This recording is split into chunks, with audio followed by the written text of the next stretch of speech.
J'ai l'honneur de vous présenter Dominique Millet-Gérard, professeur anciennement Paris 4, professeur maintenant à Paris-Sorbonne.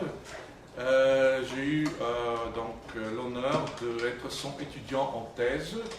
Elle était ma directrice de la thèse qui a été soutenue en 2001 et puis publiée aux éditions Teki chez Paris.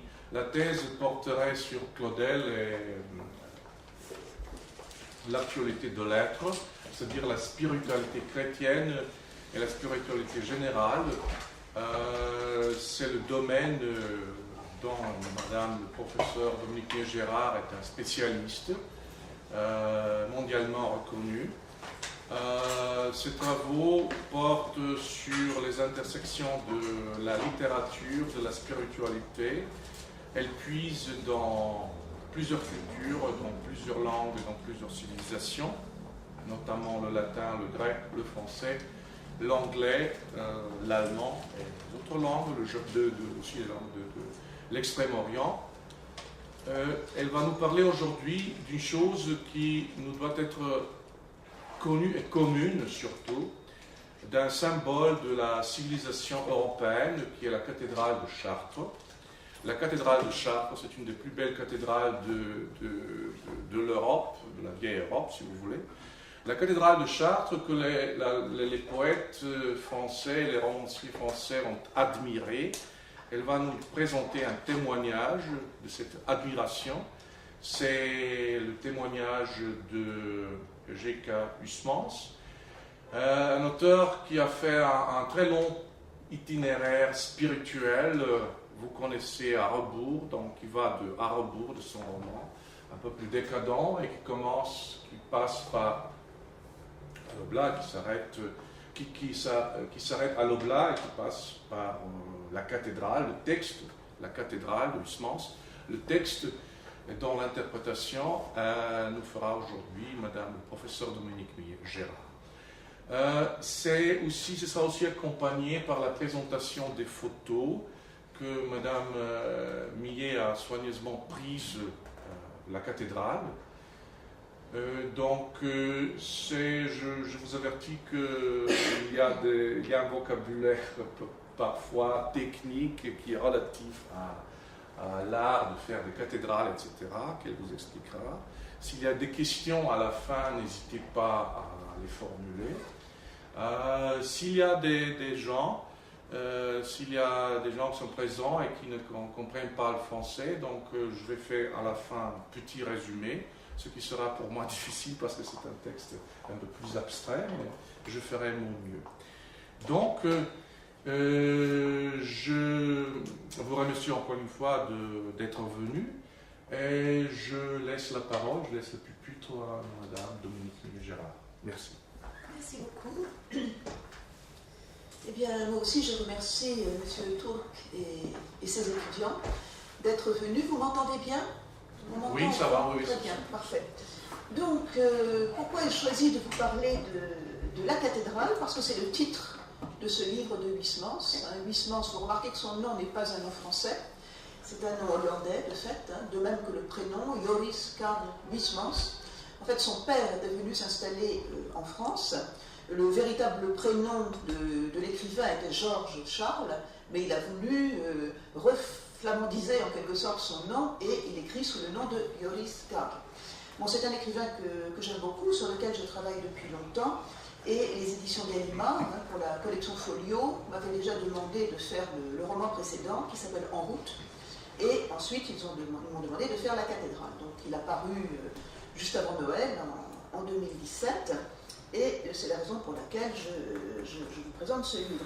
Bon, par ailleurs, je crois qu'il est bien de vous parler de la cathédrale de Chartres, qui est quand même une des plus belles choses que nous ayons en France. Huysmans lui-même dit que c'est la plus belle de toutes nos cathédrales, et nous en avons beaucoup de belles cathédrales. Pourquoi? Eh bien parce que c'est une des plus anciennes, où à la fois l'époque romane, l'époque gothique et la Renaissance sont représentées, vous le verrez sur les photos, et que l'essentiel de la cathédrale a été construit sur une période très courte, puisque un peu plus de 25 ans. Elle a été commencée telle que nous la voyons aujourd'hui, parce que comme toujours, il y avait des cathédrales antérieures, des églises antérieures en dessous. Mais celle que nous voyons aujourd'hui a été commencé en 1194, donc à la fin du XIIe siècle, et quasiment terminé en 1225. Vous vous rendez compte, hein, seulement 25 ans pour construire une cathédrale pareille. Donc, elle a beaucoup inspiré les écrivains, non seulement Huysmans, mais Péguy, comme vous le savez, c'est sans doute le plus célèbre, hein, qui a parlé de la cathédrale de Chartres, et beaucoup d'autres. Et si vous allez en France, ou quand vous irez en France, je ne saurais trop vous recommander d'aller à Chartres. Hein, c'est à une petite heure de train de Paris, la cathédrale est tout près de la gare, et c'est donc tout à fait accessible. Alors, je vais d'abord vous présenter très rapidement Huysmans, hein, mais je ne vais pas m'appesantir là-dessus. Je vous lirai ensuite deux passages qui me semblent fondamentaux pour ce que j'ai à vous dire aujourd'hui, et ensuite nous prendrons le texte. Est-ce que je parle trop vite ou est-ce que ça va? Vous comprenez? Ça va? Tout le monde comprend? Très bien. Alors, Huysmans est né en 1847 à Paris. Et je crois qu'il faut que je sois loin, c'est mieux. Donc quand je me rapproche, ça siffle. J'ai aucune idée. Je suis désolé, mais j'ai aucune idée. Et il est mort en 1907 à Paris aussi. Alors, son itinéraire, là je crois que ça ne prend pas. Hein. Il faut que ce soit en face. Il y a eu trois phases en gros dans son itinéraire. Il a d'abord été un écrivain naturaliste de l'école de Zola. Il était un disciple de Zola. Et il a écrit plusieurs petits romans ou des nouvelles d'inspiration naturaliste. Mais l'inspiration naturaliste toujours avec beaucoup d'humour. Zola, lui, n'a pas beaucoup d'humour. Huysmans a toujours de l'humour et du cynisme, si bien que son naturalisme est quand même très particulier. Ensuite, la deuxième période, en fait, se réduit à un seul livre, le plus célèbre, qui est À rebours, qui est apparu en 1884. Et là, ça a été la rupture avec Zola. Zola n'a rien compris à rebours. Il a envoyé à Huysmans une lettre d'injure, en quelque sorte, pour lui dire qu'il ne considérait plus comme son disciple. À rebours est considéré comme le roman décadent de Huysmans, effectivement, qui rompt complètement avec le naturaliste, ne serait-ce que parce que le personnage principal d'À rebours est un aristocrate. Et évidemment, le naturalisme choisit toujours ses personnages dans les basses classes de la société, dans la bourgeoisie. Donc, rupture avec Zola, mais Huysmans a gagné au change en quelque sorte, puisqu'au contraire, il a reçu des compliments de deux grands écrivains, Mallarmé, qui a beaucoup apprécié À rebours, d'une part, et Léon Bloy, qui est devenu son ami à ce moment-là. Et ils ont travaillé quasiment ensemble pendant plusieurs années. Léon Bloy, ça s'écrit B-L-O-Y. C'est pas comme la ville de Blois, B-L-O-I-S. Léon Bloy, c'est B-L-O-Y, même si ça se prononce de la même manière. Et après À rebours, Huysmans a un itinéraire un peu particulier, mais qui est assez commun finalement à cette génération de la fin du XIXe siècle. Il va se convertir au catholicisme. Alors se convertir, ça ne veut pas dire qu'il n'est pas catholique au départ. Il a été baptisé comme pratiquement tous les Français à l'époque, mais il avait complètement laissé tomber la question religieuse. Et là, il s'intéresse beaucoup à l'art chrétien, il va dans les musées, il visite les églises, il est très séduit par l'art du Moyen-Âge, et il va en fait se convertir et redevenir catholique et pratiquant. Et il y a donc toute la dernière série de ses œuvres, qui sont les romans que l'on appelle catholiques entre guillemets, en fait l'appellation n'est pas de lui, hein. Lui a le sentiment très justifié d'ailleurs que son œuvre est absolument cohérente, et sa manière d'écrire est la même du début jusqu'à la fin, quel que soit le sujet qu'il traite. Et donc la cathédrale, bien sûr, fait partie de cet itinéraire chrétien de Huysmans, qui non seulement s'est converti, mais qui pensait, comme beaucoup d'autres, hein, comme Claudel et comme beaucoup d'autres à la fin du XIXe siècle, avoir une vocation religieuse, et qui pensait entrer dans un monastère.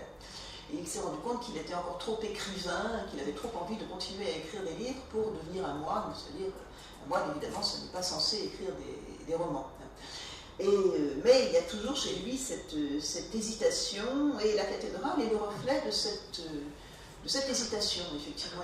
Il s'interroge sur l'art sacré pour justement essayer de répondre à cette question, va-t-il entrer au monastère ou pas? Finalement, il n'y entrera pas.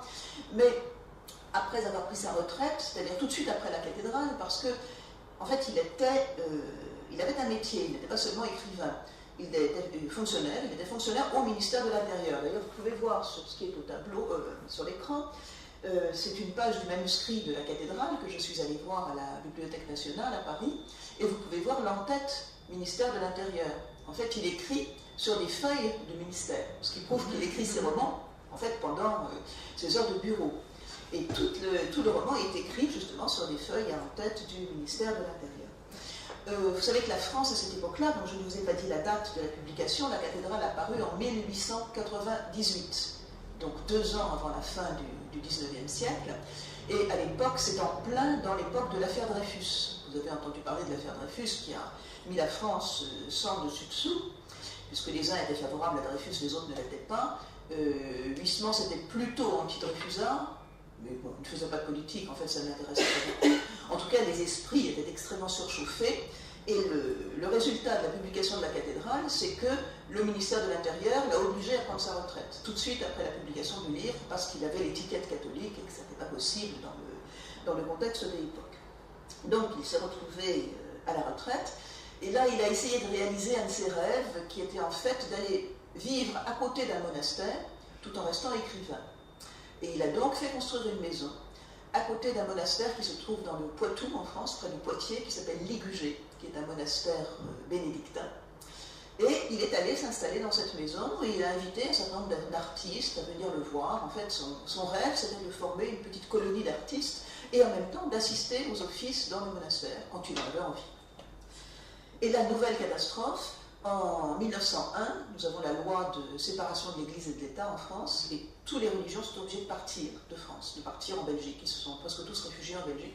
Et donc les moines sont partis, et Huysmans a dû revenir à Paris et retrouver un logement pour pouvoir continuer à écrire. Bon, voilà les 3 grandes parties de son œuvre. Il y a encore une sorte d'annexe, finalement, qui fait partie des trois périodes, qui est Huysmans, historien de l'art. Huysmans a écrit des ouvrages d'histoire de l'art et des ouvrages de critique d'art, à la fois sur l'art ancien et sur l'art moderne. Il a été un des premiers à écrire sur les peintres impressionnistes, en particulier dans son livre qui s'appelle L'art moderne. Et donc ça c'est très important parce que son accès à l'Église, en fait, se fait par l'art. L'art le passionne et tout ce qui relève du catholicisme mais qui n'est pas illustré par de belles œuvres d'art, en fait, ne l'intéresse pas. Et il faut absolument de belles œuvres d'art pour nourrir sa foi. Et évidemment, la cathédrale de Chartres est un objet particulier de ce point de vue-là. Alors, avant de vous présenter mon propos, qui va tourner autour de la description dans la cathédrale de Chartres, parce que ce livre, qui est un roman, en fait, n'est pas un vrai roman.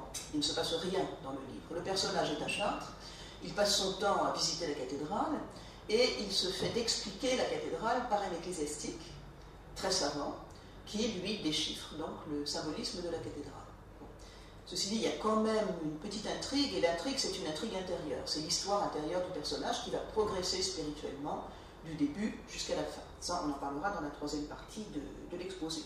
Donc l'exposé va tourner autour de la description, ou pour prendre un terme plus savant, un terme grec, ekphrasis. Je ne sais pas si vous connaissez ce terme, c'est un terme de rhétorique, E-K-P-H-R-A-S-I-S. E-K-P-H-R-A-S-I-S, ekphrasis. Ça vient du verbe ekphrazein en grec, qui veut dire décrire. Et en rhétorique, on appelle une ekphrasis, c'est un mot féminin, une description d'une œuvre d'art. Que ce soit un objet artisanal, par exemple dans les bucoliques de Virgile, vous avez des bergers qui reçoivent des présents pour leurs poèmes, et ce sont des coupes fabriquées par des artisans, et elles sont décrites. Et la description de ces coupes, ce sont des ekphraseis. Le pluriel, c'est ekphraseis, E-I-S.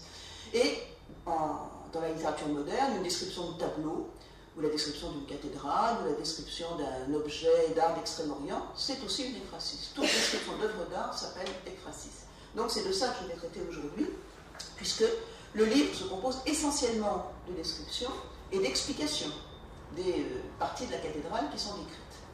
Et on va voir comment Huysmans décrit. On va voir qu'il décrit d'abord de manière extrêmement précise, à la manière naturaliste, avec des documents. On va voir ensuite que la cathédrale est une cathédrale rêvée, c'est-à-dire qu'il invente des romans sur les personnages représentés, et en particulier sur les statues, dont il fait des sortes de personnages de romans. Et enfin, nous verrons son itinéraire intérieur.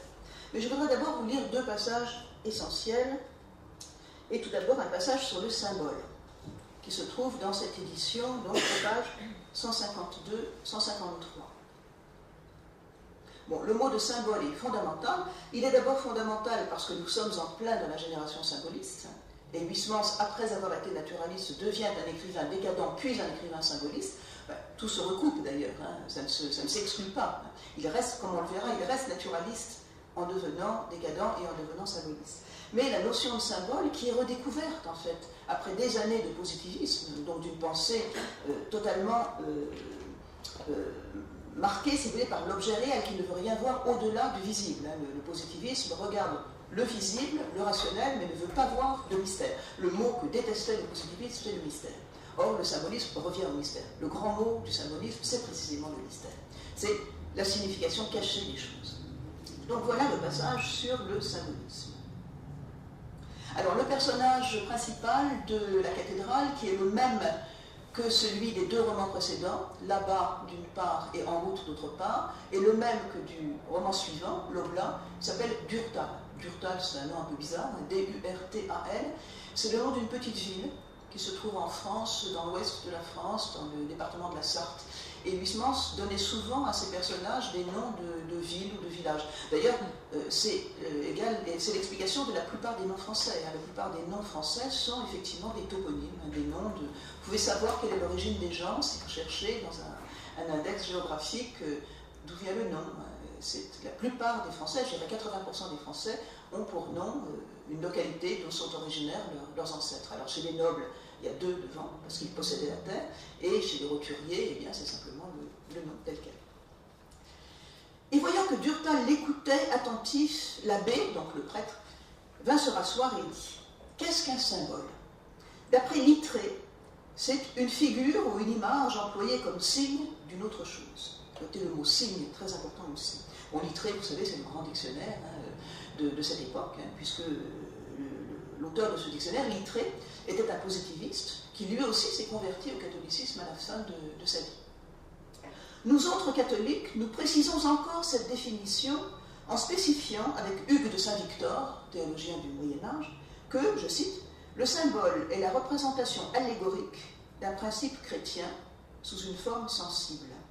La représentation allégorique d'un principe chrétien sous une forme sensible. » Donc un symbole, c'est toujours une image, c'est toujours quelque chose de visible, de perceptible au sens. Et la signification du symbole est évidemment quelque chose d'abstrait. Or, le symbole existe depuis le commencement du monde. Toutes les religions l'adoptèrent, et dans le nôtre, il pousse avec l'arbre du bien et du mal dans le premier chapitre de la Genèse, et il s'épanouit encore dans le dernier chapitre de l'Apocalypse. L'Ancien Testament est une traduction anticipée des événements que raconte le Nouveau Livre. Ça, c'est très important pour la cathédrale. L'Ancien Testament est une annonce du Nouveau Testament. L'Ancien Testament annonce le Christ, de manière évidemment invisible. C'est-à-dire qu'il faut aller chercher quels sont les symboles qui annoncent le Christ dans l'Ancien Testament. C'est la manière absolument traditionnelle de lire l'Ancien Testament dans l'Église, même si c'est un peu oublié aujourd'hui. Donc, la religion mosaïque, l'Ancien Testament, contient en allégorie ce que la religion chrétienne nous montre en réalité. L'histoire du peuple de Dieu, ses personnages, ses propos, ses actes, les accessoires même dont ils s'entourent, sont un ensemble d'images. Tout arrivait aux Hébreux en figure, a dit saint Paul. Ça, c'est une phrase du Nouveau Testament que vous trouvez dans la première épître aux Corinthiens, 10, 11. Tout arrivait aux Hébreux en figure. L'exemple le plus connu, c'est le passage de la mer Rouge, que vous connaissez dans le livre de l'Exode, où ce que les Juifs célèbrent au moment de leur Pâques, où donc le peuple hébreu qui est en Égypte, esclave en Égypte, traverse la mer Rouge sous la conduite de Moïse et les eaux de la mer Rouge s'écartent pour le laisser passer. Et c'est considéré par les chrétiens comme un double symbole, le symbole du baptême, d'une part, et le symbole de Pâques, de la résurrection du Christ, c'est le passage de la mort à la vie. Notre Seigneur, donc le Christ, a pris la peine de le rappeler à diverses reprises à ses disciples, et lui-même a presque constamment, lorsqu'il s'est adressé aux foules, usé de paraboles, c'est-à-dire d'un moyen d'indiquer une chose pour en désigner une autre, un langage concret pour parler de choses abstraites. Le symbole provient donc d'une source divine. Ajoutons maintenant que du point de vue humain, cette forme répond à l'un des besoins les moins contestés de l'esprit de l'homme, qui éprouve un certain plaisir à faire preuve d'intelligence, à deviner l'énigme qu'on lui soumet, et aussi à en garder la solution résumée en une visible formule, en un durable contour. Saint Augustin le déclare expressément, une chose notifiée par allégorie est certainement plus expressive, plus agréable, plus imposante que lorsqu'on l'énonce en des termes techniques. Une phrase de Saint-Augustin très importante qui est tirée d'une lettre de Saint-Augustin. Notez que les trois adjectifs qu'il utilise, dans la traduction, plus expressive, plus agréable, plus imposante, correspondent aux trois parties de la rhétorique. Le style bas qui est expressif, le style moyen qui est agréable et le style élevé qui est imposant. Donc le genus sublimé, le genre sublime, le genus medium, le genre moyen, et le genus minimé qui est le style bas. Dernière phrase que je vous lis, très importante, c'est aussi l'idée de Mallarmé et cette rencontre du saint et du poète sur un terrain tout à la fois analogue et différent, et pour le moins bizarre en Saint-Bertin. Donc ça c'est le moyen de dire que la cathédrale est certainement un livre ancien, qui traite d'un sujet ancien, mais c'est aussi un livre moderne. C'est-à-dire c'est un livre qui va lire la cathédrale de Chartres à la manière de Mallarmé. Mallarmé que Huysmans considère comme un de ses maîtres. Mallarmé qui règne sur cette génération de la fin du XIXe siècle. Vous savez que Mallarmé tenait un salon le mardi, rue de Rome, là où il habitait, et où allaient non seulement les écrivains, mais les artistes de l'époque. Alors Huysmans y est allé, pas très souvent, mais en tout cas Huysmans a beaucoup d'admiration pour Mallarmé, et il va en quelque sorte appliquer la méthode de Mallarmé, qui parle constamment de symboles dans sa prose et dans ses poèmes, à la lecture de la cathédrale. Donc retenez ce passage qui est très important, et retenez l'idée de ce que la théologie appelle la typologie, T-Y-P-O-L-O-G-I-E, la typologie, qui est justement le fait de voir des symboles du Christ dans l'Ancien Testament, des images, des annonces masquées du Christ dans l'Ancien Testament. Pourquoi ça s'appelle typologie? Ça vient avec typos, tau, epsilon, pi, omicron, sigma, typos. En grec, typos, ça veut dire la trace, par exemple, la trace d'un animal dans la neige, ou la trace d'un animal dans le sable, qui permet de voir que l'animal est passé. Donc, en fait, quand on voit les traces, on se projette sur l'animal qui est plus loin. Le chasseur sait que l'animal est plus loin. C'est pareil. Les tupoi, ce sont les traces du Christ qui projettent vers le Nouveau Testament, qui permettent de savoir que le Christ va venir. Vous voyez ? Donc, toute la cathédrale est lue de cette manière, et c'est extrêmement important. Donc, je vous lis juste un passage, le deuxième petit passage que je voulais vous lire, sur cette question de typologie.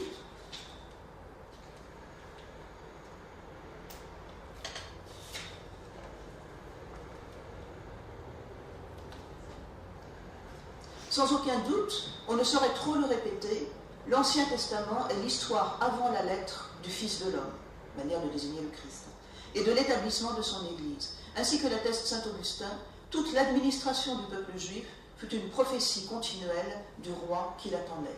Le mot administration veut dire l'histoire, en fait. Toute l'histoire du peuple juif, c'est une prophétie continuelle du roi qui l'attendait.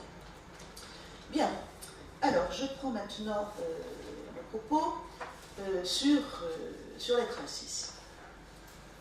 Donc, reprenons ce mot d'ekphrasis, c'est donc un mot grec, et un mot grec qui passe ensuite dans la rhétorique, dans les manuels de rhétorique, en latin, et ensuite dans les autres langues européennes, pour désigner une description d'œuvre d'art. Alors, il y a des exemples déjà dans la littérature antique. En particulier, le plus célèbre, c'est la description du bouclier d'Achille dans l'Iliade d'Homère au chant 18. Ce bouclier, qui est une œuvre d'art, qui a été fait par Héphaïstos, et qui représente des scènes figurées.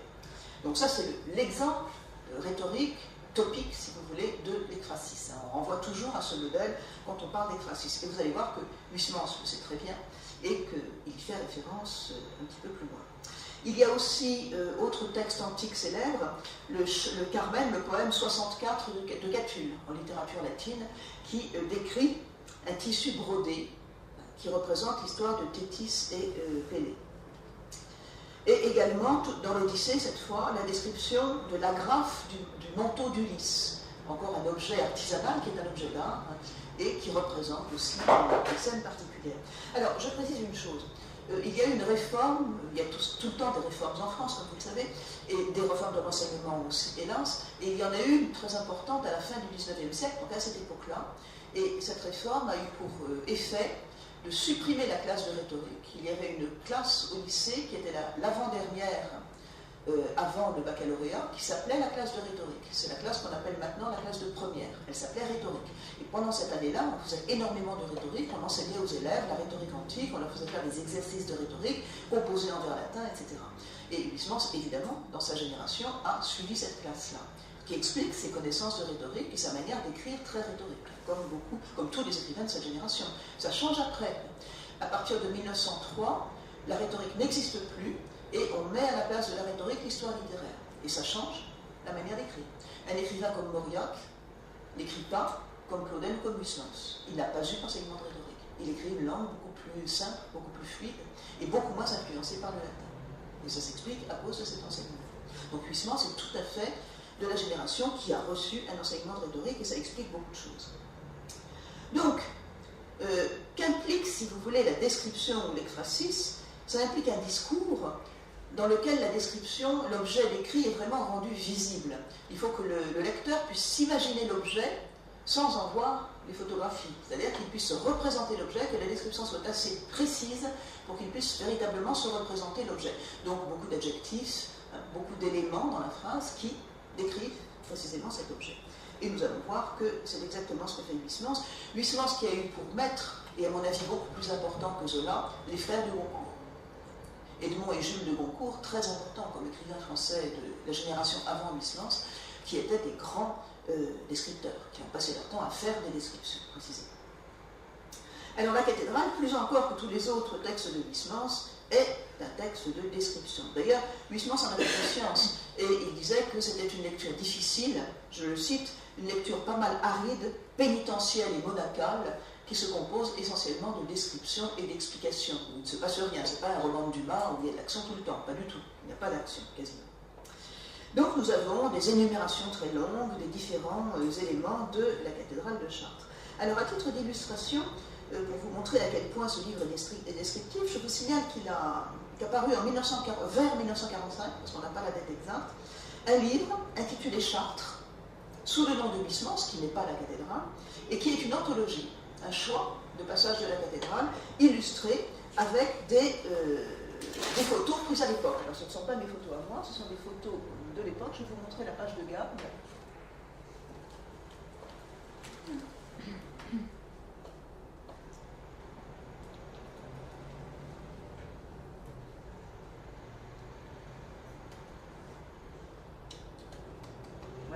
Voilà la page de garde de ce livre. Alors, vous voyez la façade de la cathédrale de Chartres, elle est un petit peu allongée par la photo.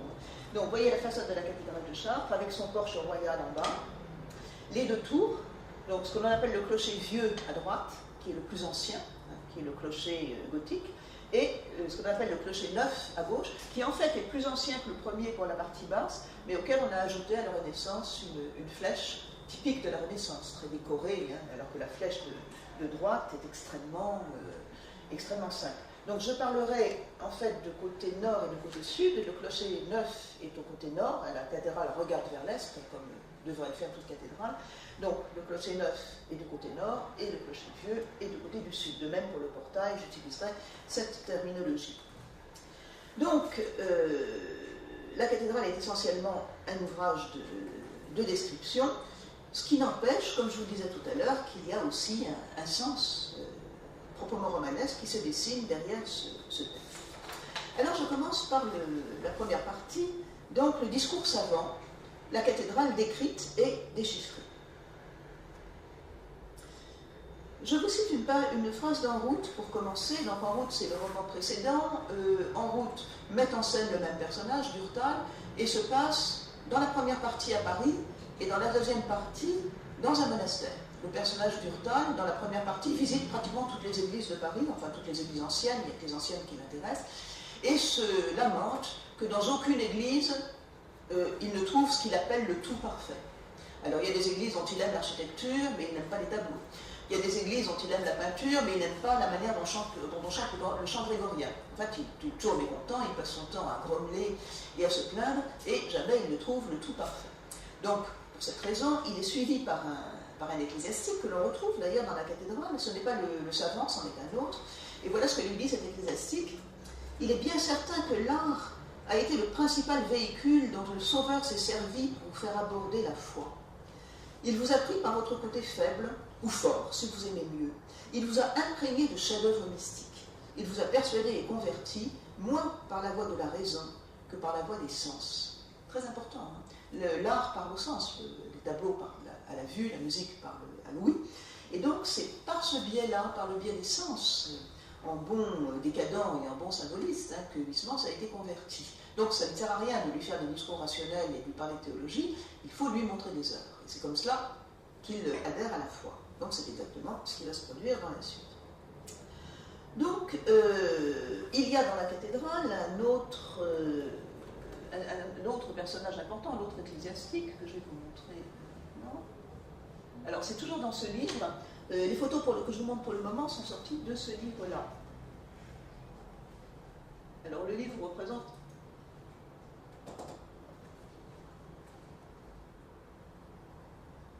un ecclésiastique de l'époque du livre. On peut se représenter comme cela, hein, si vous voulez, l'abbé Plomb, il s'appelle l'abbé Plomb, comme du plomb, P-L-O-M-B, qui est le savant qui habite en face de la cathédrale, qui passe son temps à contempler cette cathédrale, à lire tout ce qui a été écrit dessus, et qui va servir de maître à Huysmans.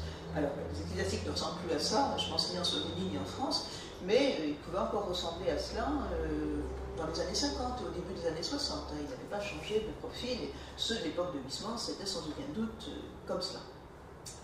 Le livre se passe aussi à l'extérieur de la cathédrale et Huysmans fait constamment état du temps qu'il fait. Alors à Chartres, il y a beaucoup de vent, c'est dans la plaine de la Beauce qui reçoit les influences atlantiques directement, et il pleut beaucoup. Donc il se lamente de ce temps terrible qu'il fait à l'extérieur et il se réfugie à l'intérieur de la cathédrale. Alors je vais vous citer un passage et vous l'illustrer, qui se trouve tout au début. Alors ça commence justement par une lamentation sur le temps qu'il fait à Chartres, sur le vent incessant, et Durtal se lève tôt le matin pour aller visiter la cathédrale, et il rencontre des religieuses, alors aussi en costume de l'époque, hein, donc des religieuses courbant la tête, penchées tout en avant, la coiffe retroussée, battant de l'aile, le vent s'engouffrant dans les jupes de nus à peine.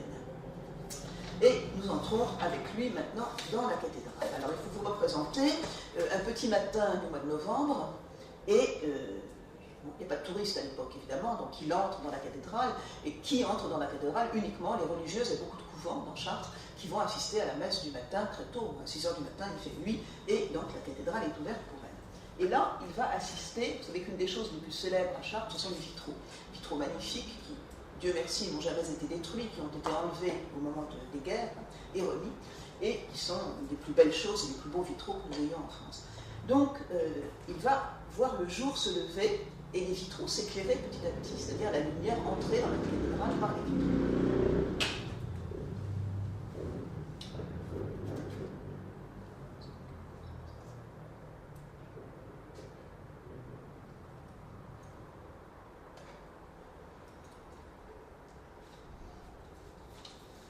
Voilà.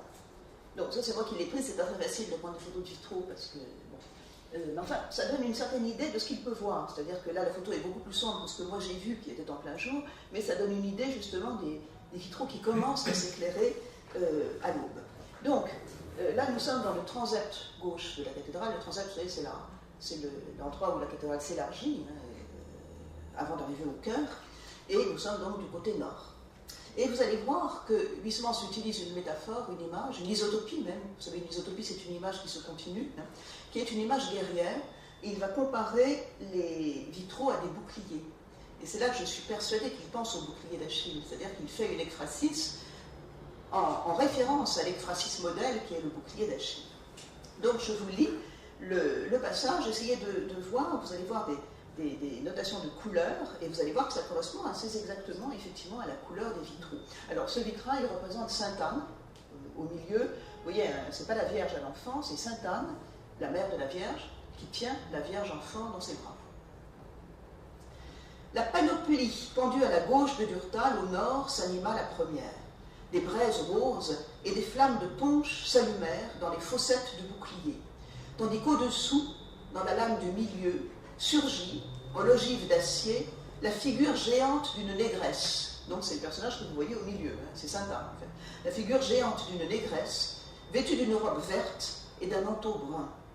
La tête enveloppée d'un foulard bleu, était entourée d'une auréole d'or et elle regardait, hiératique, farouche, devant elle, avec des yeux écarquillés, tout blancs. Et cette énigmatique moricaude tenait sur ses genoux une négrillonne dont les prunelles saillaient, ainsi que 2 boules de neige sur une face noire. Donc vous voyez que la description est faite. Il est assez vraisemblable qu'il avait des jumelles, parce que les vitraux sont hauts quand même. Pour voir vraiment les détails, il faut avoir des petites jumelles. Donc en fait, il décrit ce qu'il voit. Il commence par décrire ce qu'il voit. Une femme, effectivement, avec la face noire, c'est vrai. Le turban bleu, c'est ce qu'on voit le mieux. Et vous voyez que là aussi, vous avez une caractéristique de Huysmans qui est son irrévérence, sa manière humoristique et ironique de décrire les choses. La Sainte Vierge est qualifiée de négrillonne, c'est-à-dire une petite négresse. Elle est sur les genoux de sa mère comme une petite négresse, parce qu'elle a aussi le visage d'une couleur un peu sombre. Je pense que c'est lié au fait aussi que les vitraux n'étaient pas nettoyés, et que donc ils étaient plus foncés que leur couleur d'origine. Mais vous voyez que la couleur est encore assez sombre. Alors, vous remarquerez les termes de vocabulaire guerrier, la panoplie, comme tout ce que le soldat porte avec lui, l'acier, le bouclier, et nous avons cette isotopie qui va se poursuivre d'un bout à l'autre. Vous avez remarqué que pour évoquer Sainte-Anne, il parle d'une négresse, et ensuite d'une moricaude. Une moricaude en français, c'est un terme un peu familier pour désigner quelqu'un d'Afrique du Nord. Un moricot, c'est un arabe en fait, quelqu'un assez basé.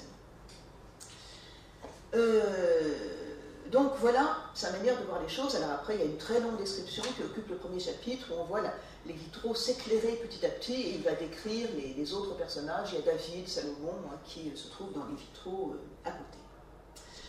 Alors maintenant, je vais vous montrer une autre photo qui vous présente la cathédrale vue de la ville. Alors ce n'est pas une photo de moi, c'est une photo du livre.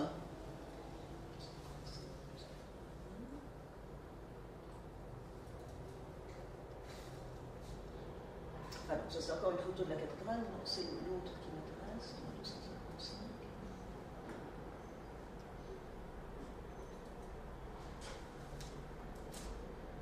Pas de chance. Donc c'est toujours la même. Non, c'est 256.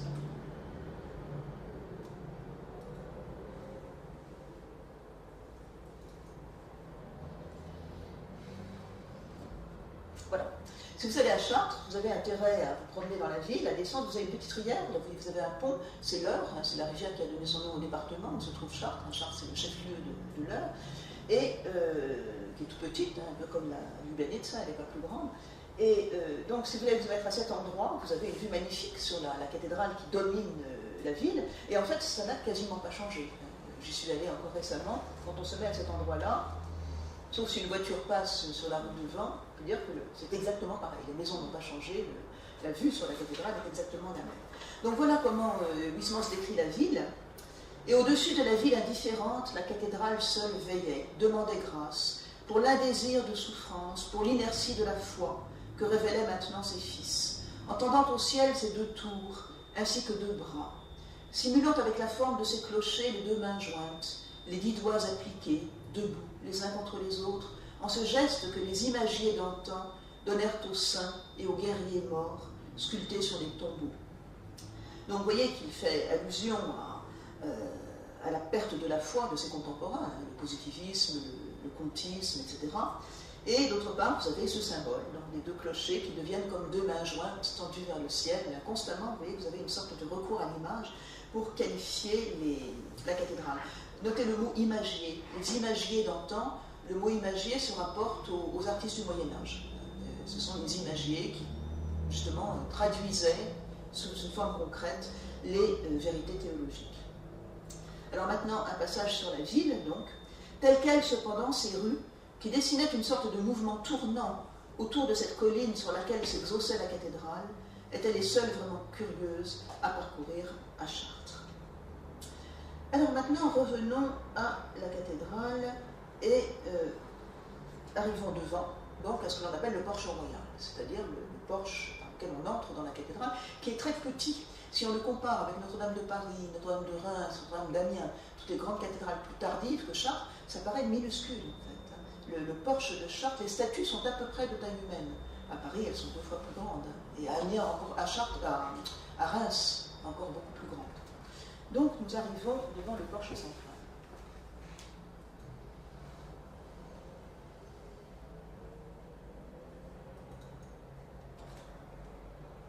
Ça, ce n'est pas mes photos, c'est une photo tirée du livre. Donc, vous avez le porche central avec ses 3 porches. Et voilà comment le décrit Huysmans. Ensemble, auprès d'Urtal, qui était arrivé devant les portes sises entre les 2 tours sont là, devant le porche royal de l'Occident, ensemble cet immense palimpseste avec ses 719 figures. Il y a 719 figures là-dedans, 719 représentations, est facile à démêler si l'on se sert de la clé dont usa, dans sa monographie de la cathédrale, l'abbé Bultot. Alors l'abbé Bultot, c'est l'auteur, c'est un prêtre de Chartres, auteur en 1850 d'un gros livre d'érudition sur la cathédrale, dans lequel Huysmans puise sa propre science. C'est par là que c'est un roman naturaliste, en fait, puisqu'il va chercher, en fait, le document, comme faisait Zola. Le document est à la base du roman naturel. Alors la description va ensuite être systématique, puisque nous allons voir systématiquement, d'une part, l'histoire de notre Seigneur narrée par près de 200 statues perdues dans les chapiteaux. Donc vous voyez, c'est toutes les petites histoires que vous voyez au-dessus de la tête des grandes statues. Vous avez juste au-dessus de la tête des grandes statues, vous avez une sorte de frise qui court, et ça, c'est toutes ces petites figures, je vais vous montrer des détails, justement, qui évoquent l'histoire du Christ. Ensuite, ce que l'on appelle les tympans, c'est-à-dire les formes en triangle, par-dessus. Et ensuite, les 19 statues colonnes, c'est-à-dire les statues qui sont en bas, à côté des portes, les statues verticales, dont je vous dis qu'elles sont à peu près de taille humaine. Il va déchiffrer ces statues. Alors, commençons donc par les petits chapiteaux.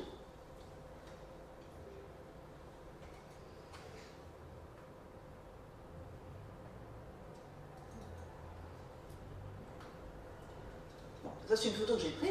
Donc vous voyez, c'est absolument extraordinaire. Vous voyez la tête en bas à gauche d'une des statues colonnes, et vous avez au-dessus tout ce fourmillement de petits personnages minuscules, qui sont vraiment grands comme la main.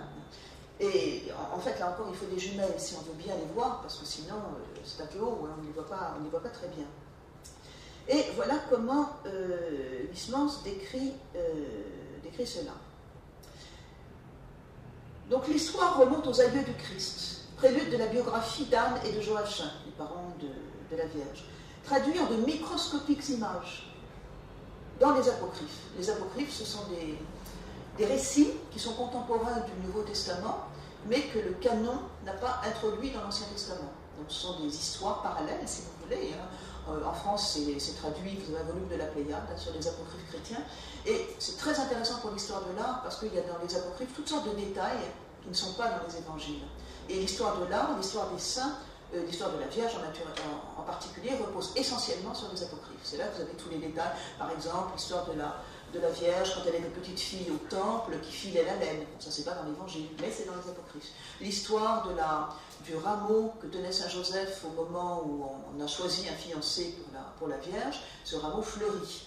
Et ça n'est pas dans l'évangile, c'est dans les apocryphes. Toutes ces histoires très concrètes sont dans les apocryphes. Évidemment, ça intéresse Huysmans, bien sûr, pour des raisons symbolistes. Par défiance peut-être pour les livres inspirés, elle rampe le long des murs, se fait petite pour ne pas être trop aperçue. Nous relate comme en cachette en une curiosité le désespoir du pauvre Joachim, lorsqu'un scribe du temple nommé Ruben lui reproche d'être sans postérité. Puis c'est le tour d'Anne qui gémit seule sur sa stérilité, et l'ange la visite, elle aussi, lui prescrit d'aller au-devant de son mari qu'elle rencontre à la porte dorée. Ça, c'est une histoire des apocryphes, l'histoire des parents de la Vierge, qui n'apparaissent pas du tout dans les évangiles. Alors pourquoi est-ce que ça rampe? Bien, parce que ce n'est pas le texte canonique, donc c'est un texte apocryphe, donc il se fait tout petit pour ne pas faire ombrage au texte sacré. Des années s'écoulent, l'époque des fiançailles de la Vierge est venue. Le grand prêtre invite tous ceux qui, nubiles et non mariés, sont issus de la maison de David, à approcher de l'autel, une baguette à la main. Et pour savoir quel est celui des prétendants auxquels se fiancera la Vierge, le pontife Abiatar consulte le Très-Haut, qui répète la prophétie d'Isaïe, avérant qu'il sortira de la tige de Jessé une fleur sur laquelle se posera l'esprit. Et aussitôt, la baguette de l'un d'eux, de Joseph le charpentier, fleurit, et une colombe descend du ciel pour se nicher dessus. Donc, le texte d'Isaïe, très célèbre, hein, c'est Isaïe 11.1, la TJC, qui est évoqué ici. Donc, vous voyez ce que fait Huysmans. À partir de ces petites scènes, il refait un roman. Il réécrit des apocryphes, il écrit un petit roman à l'intérieur de son roman, qui est l'histoire de Joachim et Anne et de la naissance de la Vierge. Alors, nous passons maintenant au tympan, c'est-à-dire au grand triangle qui se trouve au-dessus, et nous commençons par celui de gauche, c'est-à-dire celui qui est du côté nord, qui est consacré à l'ascension du Christ.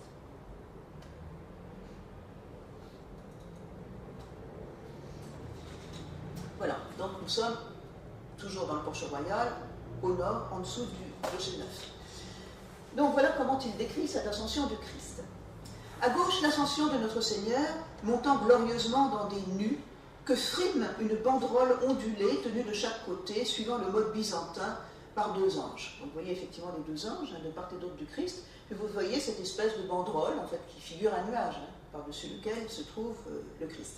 Alors tout ça est très stylisé, évidemment, selon le mode byzantin. Là, on est à la limite, on est encore dans l'art roman, ce portail est un portail roman, donc l'art roman qui est directement de l'art byzantin. Et Huysmans a lu, bien sûr, des livres d'histoire de l'art sur cette question. Alors, dans cette citation, je note les mots intéressants, montant glorieusement dans des nues. Le mot nu est le terme noble pour dire nuage.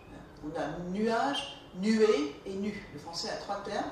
Nuage, c'est le terme ordinaire, le style moyen. Nuée, c'est le terme poétique. Nu, c'est encore plus sublime et plus rare que nuée. Donc, vous voyez, et là, il va chercher le registre, il choisit sciemment le registre sublime pour parler du Christ. Bon, en revanche, que frime une banderole? Le verbe frimer. En français moderne, frimer, ça veut dire faire le malin, ça veut dire faire l'intéressant. Quelqu'un qui frime, ça veut dire quelqu'un qui se prend pour quelqu'un d'important. C'est évidemment pas dans ce sens-là qu'il le prend ici. Il le prend dans un sens plus ancien, qui veut dire représenter.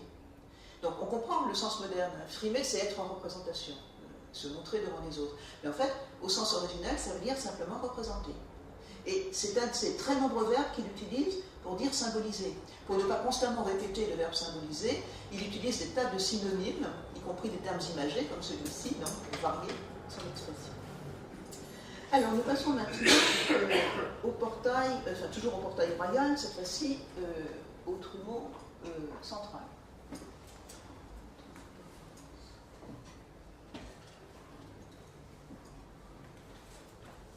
Qui représente, comme dans presque toutes les cathédrales, le Christ en gloire.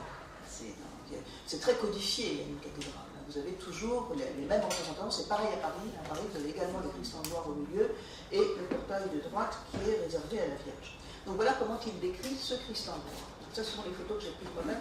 Elles sont toujours un petit peu beiges, parce que je les ai prises un jour où il y avait du soleil, donc vous les distinguez des autres qui sont grises.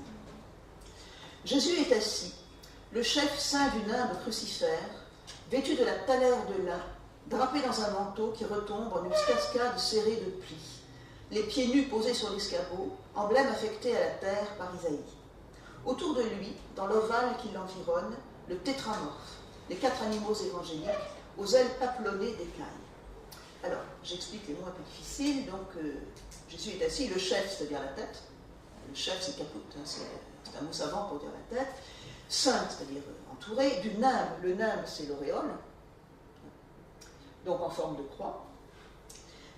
Vêtu de la thalère. Alors, dans cette édition, j'ai mis, Gallimard me l'a demandé, mais je l'avais fait avant, j'ai mis ce qu'on appelle un glossaire, c'est-à-dire un dictionnaire des mots difficiles, y compris pour le lecteur français, et y compris pour moi. Le mot thalère, je ne savais pas ce que ça voulait dire, donc j'ai été le chercher dans le dictionnaire. En fait, c'est un mot grec qui désigne un manteau, talaris tunica, c'est un vêtement qui descend jusqu'au talon. Et c'est un mot qui se trouve dans la Bible latine. Alors, Huysmans lisait uniquement la Vulgate, le texte latin de la Bible. Et vous avez ce mot talaris dans la Vulgate qui intervient à plusieurs reprises. Donc, mot savant, mot précis, mot technique pour désigner le manteau que porte le Christ.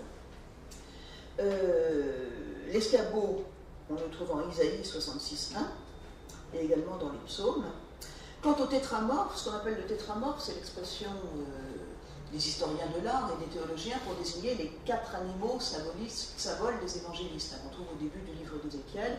Donc vous avez le lion de Saint-Marc, l'aigle de Saint-Jean, le bœuf de Saint-Luc et l'homme qui représente Saint-Matthieu. Donc vous voyez tous les quatre là, qui sont représentés.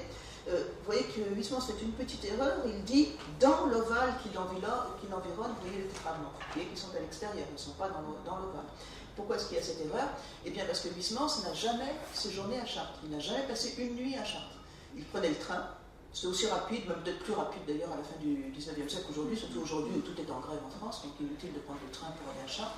Donc en 1 heure de train, au 19e siècle, on est déjà à Chartres. Donc il pouvait très bien partir de Paris le matin, rentrer le soir, il prenait des notes, et ensuite il travaillait à partir de ces notes. Mais évidemment, il n'y avait pas de photo, il n'y avait pas la cathédrale sous les yeux, donc ça explique les erreurs qu'il peut faire, parce qu'il travaille de mémoire.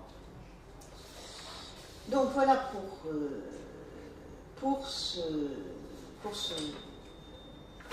cette représentation de l'Ascension. Ah oui, dernier mot intéressant, papelonner d'écailles. Les 4 animaux évangéliques qui ont les ailes, tous les 4 sont ailés, sont des sortes d'anges en fait, papelonner d'écailles. Il y a encore un mot que le lecteur ne connaît pas, c'est un terme très précis, et Huysmans s'utilise très souvent du vocabulaire très technique, c'est un terme de l'héraldique, c'est-à-dire l'art du blason.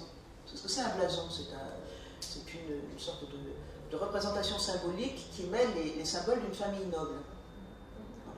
Donc, l'héraldique, c'est l'art du blason, qui déchiffre ces symboles. Et papelonner, c'est un terme du vocabulaire héraldique qui désigne justement une représentation en forme d'écaille. Donc, il utilise un terme technique et il fait en même temps un pléonasme, parce que dire papelonner d'écaille, c'est dire 2 fois la même chose. Parce que dans le verbe papelonner, il y a déjà l'idée d'écaille. Vous voyez? Il y a une sorte de faute de français que personne ne remarque, parce que les gens ne savent pas ce que ça veut dire. Donc c'est un mot qu'il a déjà utilisé dans d'autres livres, et heureusement il existe une thèse d'un savant qui a travaillé sur le vocabulaire de Huysmans, donc qui relève tous les mots difficiles qu'il utilise et qui donne la situation de ces mots, donc ça m'a été très utile parce que ça m'a permis de retrouver ce même verbe ailleurs dans l'œuvre de Huysmans. Alors maintenant, nous en venons au statut colonne, c'est-à-dire au statut qui se trouve en dessous, le long des porches.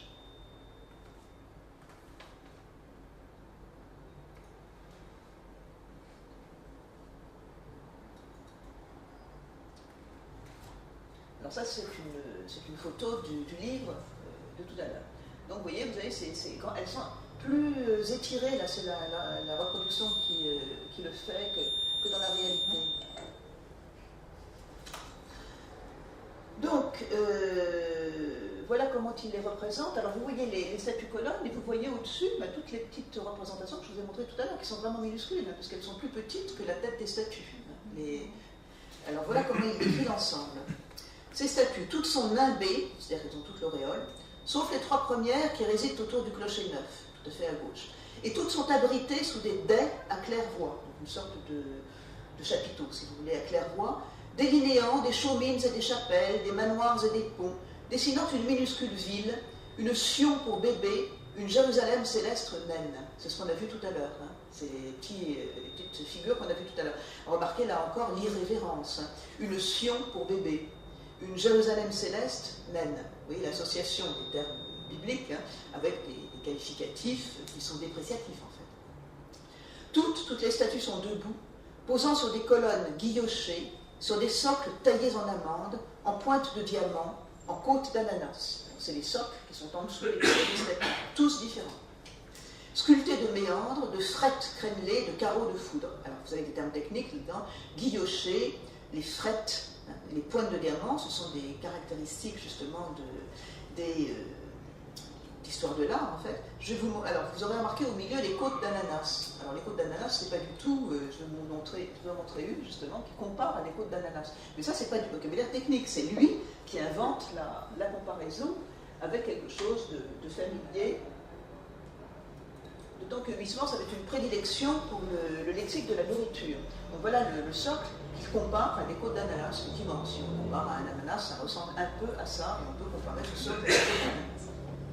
Huysmans était obsédé par la question de la nourriture pour 2 raisons. D'une part parce qu'il était malade de l'estomac, donc il ne digérait rien, et ensuite parce que c'était un célibataire endurci, donc il n'y avait pas de femme pour faire la cuisine, et donc il allait se nourrir dans des petits restaurants du 6e arrondissement de Paris. Alors il ne faut pas vous représenter Paris avec des restaurants chinois ou mexicains partout.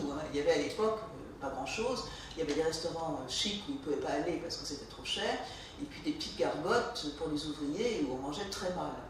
Donc il était très malheureux parce qu'il ne savait pas où aller manger. Et il a écrit un petit roman là-dessus, très drôle, qui s'appelle Avolo, qui décrit les déboires d'un petit fonctionnaire comme lui, qui passe son temps à essayer de trouver un restaurant convenable et qui est toujours déçu.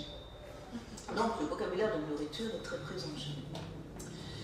Donc voilà pour la présentation, si vous voulez, la description de ces statues. Nous allons passer maintenant à la deuxième partie que j'ai appelée la cathédrale rêvée. C'est-à-dire qu'en plus de l'utilisation naturaliste, vous voyez que là, en fait, il joue sur le naturalisme en utilisant un vocabulaire très concret pour décrire ces statues. Il va en même temps se livrer à un travail de romancier et, en quelque sorte, faire de chacune des statues un personnage de roman, qu'il va soit laisser de côté, soit utiliser. Alors, je prends maintenant... nous allons changer de porche. Nous allons aller au porche nord, donc du côté gauche de la cathédrale, sous le clocher neuf, plus tardif, parce que le porche nord est un porche qui date tout entier du XIIIe siècle, commencé en 1230. Donc les statues sont beaucoup plus grandes que celles du porche royal.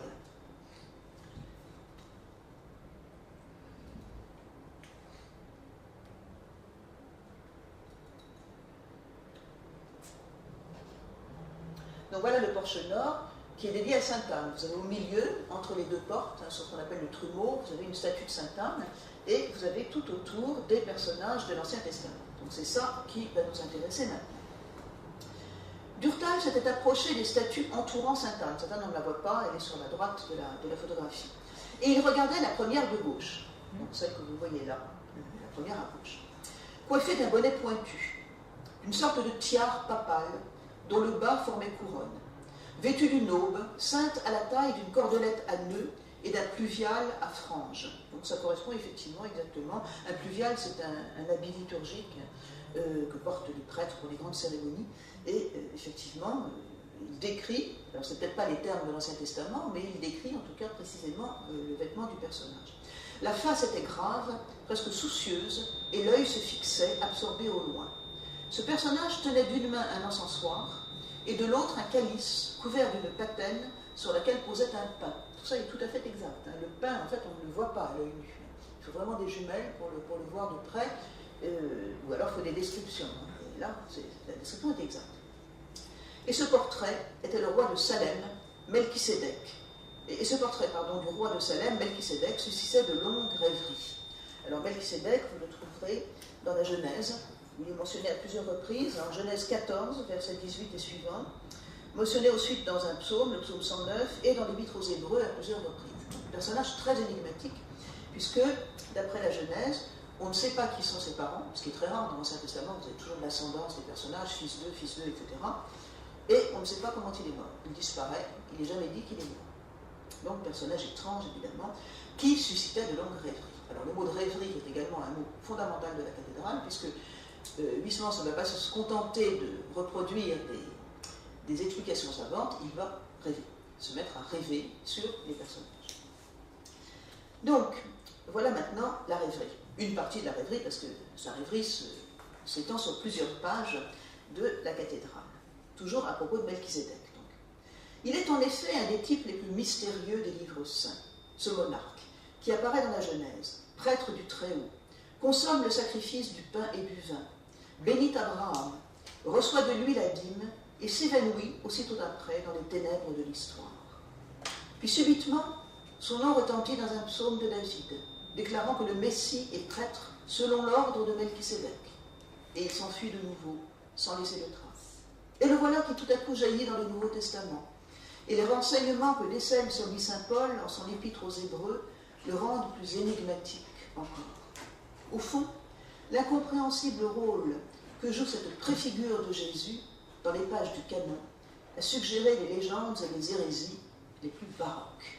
Donc Melchisédek est une préfigure du Christ. Pourquoi est-il une préfigure du Christ? Parce qu'il sacrifie le pain et le vin. Donc, évidemment, il annonce le sacrifice du Christ. Par ailleurs, c'est un personnage énigmatique dont on ne sait rien, donc évidemment qui laisse libre champ à la rêverie, donc il a suscité les légendes et même les hérésies. Et effectivement, toutes sortes d'hérésies auxquelles s'est intéressé Huysmans dans un roman antérieur qui s'appelle Là-bas, où il étudie des hérésies, et même plus que des hérésies, puisqu'il s'intéresse au satanisme. Donc, mais ce Melchizedek est aussi un personnage très important puisqu'il est mentionné au canon de la messe. C'est un des personnages de l'Ancien Testament qui est mentionné juste avant la consécration au canon de la messe, comme évidemment ancêtre du Christ. Enfin, pas ancêtre, mais préfigure du Christ. Donc, voilà pour l'explication. Vient maintenant un commentaire sur la manière de le représenter. Si nous nous plaçons maintenant du point de vue de l'art, Melchizedek est une des bonnes statues de ce porche, poursuivit Durtal. Et nous passons maintenant au suivant, son voisin, donc à sa gauche. Mais quel masque bizarre à son voisin, Abraham, avec ce visage vu de trois quarts, ses cheveux en herbe couchée, cette barbe fluviale, ce nez allongé qui ne fait qu'un avec le front, descend sans point de suture entre les yeux et simule le mufle d'un tapir. Ses joues où pousse une fluxion, cet air, comment dirais-je, de vague prestidigitateur qui paraît escamoter la tête perdue de son fils. Donc vous voyez Abraham, vous avez son fils Isaac, qui est le petit garçon qui le tient, et vous voyez que là, Huysmans va quand même très loin dans l'irrévérence et la moquerie, parce que vous savez ce que c'est qu'un tapir? Un tapir, c'est un animal qu'on voit aux zoos, qui a un long nez comme ça, tout en longueur. Donc Abraham est comparé à un tapir, tout simplement, un animal un peu ridicule. Et il est qualifié de prestidigitateur, ce qui n'est pas non plus un prestidigitateur, c'est un magicien qui fait des tours de magie. Donc ça n'est pas très flatteur pour Abraham. Alors là, nous sommes dans un dialogue, il y a beaucoup de dialogues dans la cathédrale, où justement Durtal dialogue avec l'abbé Plomb, qui lui donne des explications, et là l'abbé Plomb, qui est un ecclésiastique, va quand même l'arrêter, lui faire remarquer qu'il ne faut pas aller trop loin dans la dérision. Et voilà ce qu'il lui dit. Pourquoi est-ce qu'il a la tête tournée vers la gauche, à la différence des autres personnages? La vérité, là c'est le prêtre qui parle, c'est qu'il écoute l'ordre d'un ange que nous ne distinguons point. Donc il y a un ange quelque part là derrière. Remarquez-en dessous, sur le socle, le bélier dans un buisson et le symbole s'accuse. Il est le Père Céleste qui livre son Fils. Donc en fait on voit en dessous des pieds d'Abraham, on distingue le bélier, on voit la fourrure du bélier. Vous savez que dans l'histoire du sacrifice d'Isaac, à la fin, quand Abraham allait sacrifier son fils, c'est un bélier qui s'y est substitué. Donc on voit en dessous le bélier, et ainsi le symbole apparaît, puisqu'il y a l'ange qu'on ne voit pas et le bélier en dessous. Abraham est le symbole de Dieu le Père qui sacrifie son fils. Donc le sacrifice d'Abraham appelle le sacrifice du Christ, ce qui est tout à fait canonique. C'est un symbole absolument constant, si vous voulez, dans l'interprétation de l'Ancien Testament. Donc, voilà pour ces personnages. Nous revenons maintenant au portail royal pour reprendre les statues que nous avons vues tout à l'heure en général. Et vous allez voir que là encore, l'humour va continuer. Alors là, nous sommes... la porte que vous voyez, c'est la porte principale de la cathédrale, celle du milieu, et vous avez une série de statues à droite et à gauche.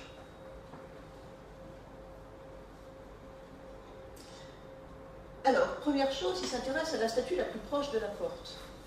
Bon, ces statues, en fait, on ne les a jamais identifiées.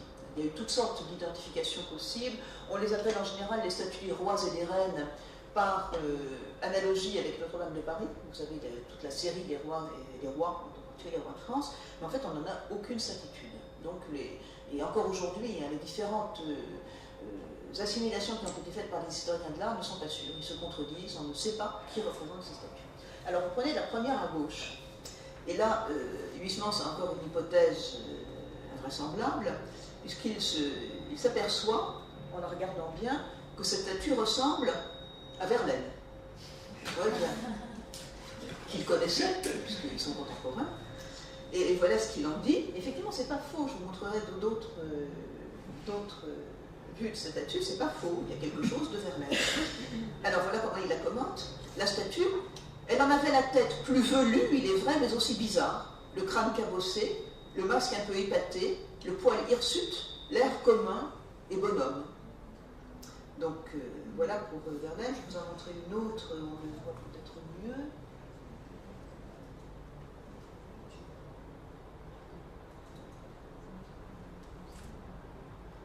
On ne voit pas vraiment mieux. Vous le verrez sur d'autres statues, parce qu'on parlera de la statue féminine, et en fait on verra le visage de plus près tout à l'heure. À moins que sur la 302,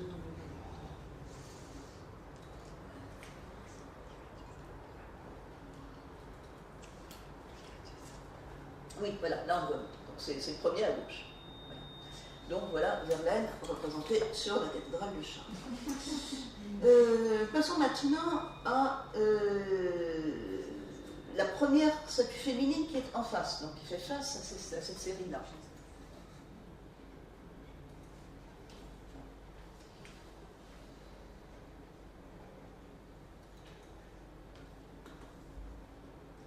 Voilà, là on est de l'autre côté, donc en face de Verlaine, vous avez cette statue de femme.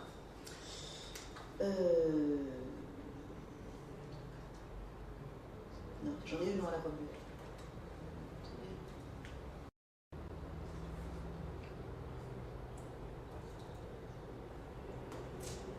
Là voilà. Alors celle-là, elle ne lui plaît pas du tout. Il faut dire qu'elle n'est effectivement pas très belle. Et voilà comment il la qualifie. Elle exhibe, je cite, la figure avenante mais vulgaire d'une bonne. Dans plein naturaliste, une bonne c'est une domestique. Hein. La bonne c'est la domestique. Alors personnage très présent bien sûr chez Zola et surtout chez les Goncourt. Vous avez Germinie la Certeux, qui est roman des Goncourt consacré à la bonne, justement, qui raconte les histoires de la bonne. Donc voilà, tout à l'heure on avait Verlaine, maintenant on a Germinie la Certeux à Chartres. Alors maintenant, il y en a trois autres sur lesquels il va s'arrêter et qu'il qualifie de statues inouïes. Et il va s'arrêter sur elles, donc on va les voir les unes après les autres dans l'ordre croissant de l'intérêt de Huysmans.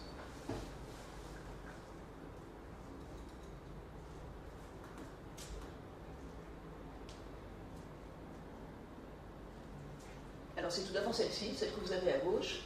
Alors la bonne, elle est complètement à droite, si vous voulez, et Verlaine est en face. Donc voilà la première, et voilà comment il la décrit. La première, longue, étirée, tout en hauteur, a le front cerné d'une couronne, un voile, des cheveux pliés de chaque côté d'une raie et tombant en natte sur les épaules, le nez un peu retroussé, un tantinet populaire, la bouche prudente et décidée, le menton ferme. La physionomie n'est plus jeune. Le corps est enserré, rigide, sous un grand manteau aux larges manches, dans la gaine orfévrie d'une robe, sous laquelle aucun des indices de la femme ne paraît. Elle est droite, asexuée, plane. Elle sent plus le cloître que la cour. On se demande alors qui la plaça en sentinelle près de cette porte, et pourquoi, fidèle à une consigne qu'elle seule connaît, elle observe de son œil lointain, jours et nuits, la place, attendant, immobile, quelqu'un qui depuis 700 ans ne vient point. Vous voyez, elle est la plus à l'extérieur, elle est vraiment presque à l'extérieur de la cathédrale, donc c'est une sorte de sentinelle. Et Huysmans n'en dira pas plus. On a cette description extrêmement précise et une sorte d'embryon de roman. Elle attend quelqu'un. Qui attend-elle? Qui attend-elle depuis 700 ans, cette femme qui est plus une religieuse qu'une femme civile dont on ne sait pas qui elle est. Et voilà. Il y a un roman en puissance, mais qui ne sera pas développé. Alors, nous passons maintenant à sa voisine. Je vais vous montrer une photo où on la voit mieux, donc celle qui est juste à côté.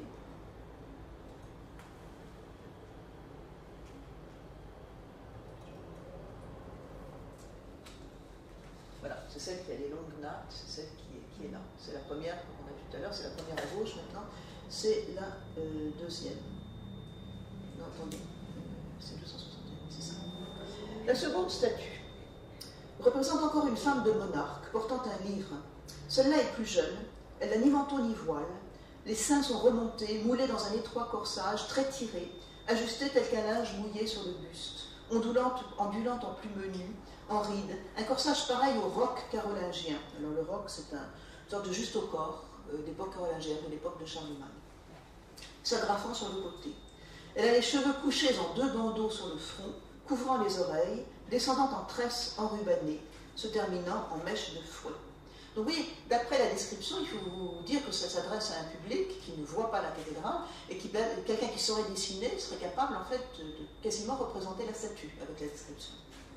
Alors maintenant on a la description psychologique. Le visage est volontaire et déluré, c'est-à-dire malin, un peu hautain. Celle-là regarde en dehors d'elle, elle est d'une beauté plus humaine et elle le sait. Il est très probable qu'elle n'est ni la femme de Clovis, ni l'amie de Salomon, donc elle a été identifiée comme Clotilde et comme la femme du Cantique des Cantiques, ou la reine de Saba, je ne sais pas. Cette étrange princesse qui se décèle à la fois plus charnelle et plus spectrale que ses autres sœurs, car le temps l'a dévisagée, lui mâchurant l'épiderme, lui picotant le menton de grêle, encanaillant la bouche, rongeant le nez, le trouant en as de trèfle, mettant l'image de la mort sur cette vivante face. Donc, en fait, elle a été effectivement abîmée, et quand on regarde la tête de près, le nez est abîmé, il manque la moitié du nez. Donc, effectivement, ça peut évoquer une tête de mort, en fait. Il y a quelque chose qui évoque la mort. Donc, il faut remarquer que là encore, il joue sur les catégories, puisque tout à l'heure, on avait la bonne, registre naturaliste. Maintenant, on a la mort, on est dans le registre du cadavre. Et vous allez voir qu'on va passer maintenant au registre symbolique et mystique avec la troisième. Alors, celle qui l'intéresse le plus, et sur laquelle il va bâtir un long roman.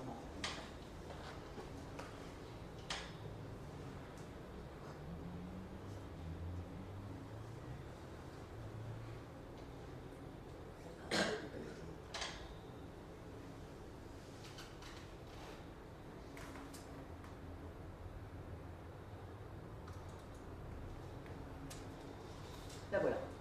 Alors c'est celle du milieu. Verlaine est complètement à gauche. On le verra mieux tout à l'heure. Donc voilà, celle qu'il choisit, qu'il élit, qui est la plus belle, qui est sa préférée. Quant à la troisième, elle s'étire en un frêle fuseau. Ses mains sont un gracile cierge, dont la poignée serait damassée, gaufrée, gravée en pleine cire. Elle monte magnifiquement, vêtue d'une robe roide, cannelée, rayée de fibres, telle qu'une tige de céleri. Alors encore le vocabulaire de la nourriture, comme une tige de céleri. Le corsage est passementé, bon, vous avez des tas de termes techniques pour désigner les tissus, brodé au petit point. Le ventre est entouré d'une cordelière à nœuds, lâche et précieuse. La tête est couronnée, les deux bras sont cassés. L'un reposait sur la poitrine, l'autre tenait un sceptre, dont on aperçoit encore un vestige. Donc c'est pareil, d'abord la description physique, maintenant la description morale. Et celle-là rit, ingénue et mutine, charmante. Elle considère de ses grands yeux ouverts, aux sourcils très relevés, les visiteurs. Jamais, en aucun temps, figure plus expressive n'a été ainsi façonnée par le génie de l'homme. Elle est le chef-d'œuvre de la grâce enfantine et de la candeur sainte. Elle semble placée devant l'huis du Seigneur, lui ça veut dire la porte, H-U-I-S, c'est un mot médiéval qui veut dire la porte. Elle semble placée devant l'huis du Seigneur comme l'exorable image des rémissions. Pour les âmes timorées de ces habitudinaires qui n'osent plus, après de persévérantes chutes, franchir le seuil de l'Église, elle se fait prévenante, chasse les réticences et vainc les regrets, apaise par les familiarités de son rire les transes. Alors là, c'est évidemment à lui-même que fait allusion Huysmans. Les habitudinaires, c'est un terme du vocabulaire moral, ça veut dire ceux qui ont pris l'habitude, ceux qui ont pris l'habitude du péché, ceux qui ont pris l'habitude d'être dans le péché et qui n'osent plus, à cause de leur péché, entrer dans la cathédrale. C'est évidemment à lui-même qu'il pense. Donc, elle est là pour les consoler, pour les accueillir, en quelque sorte.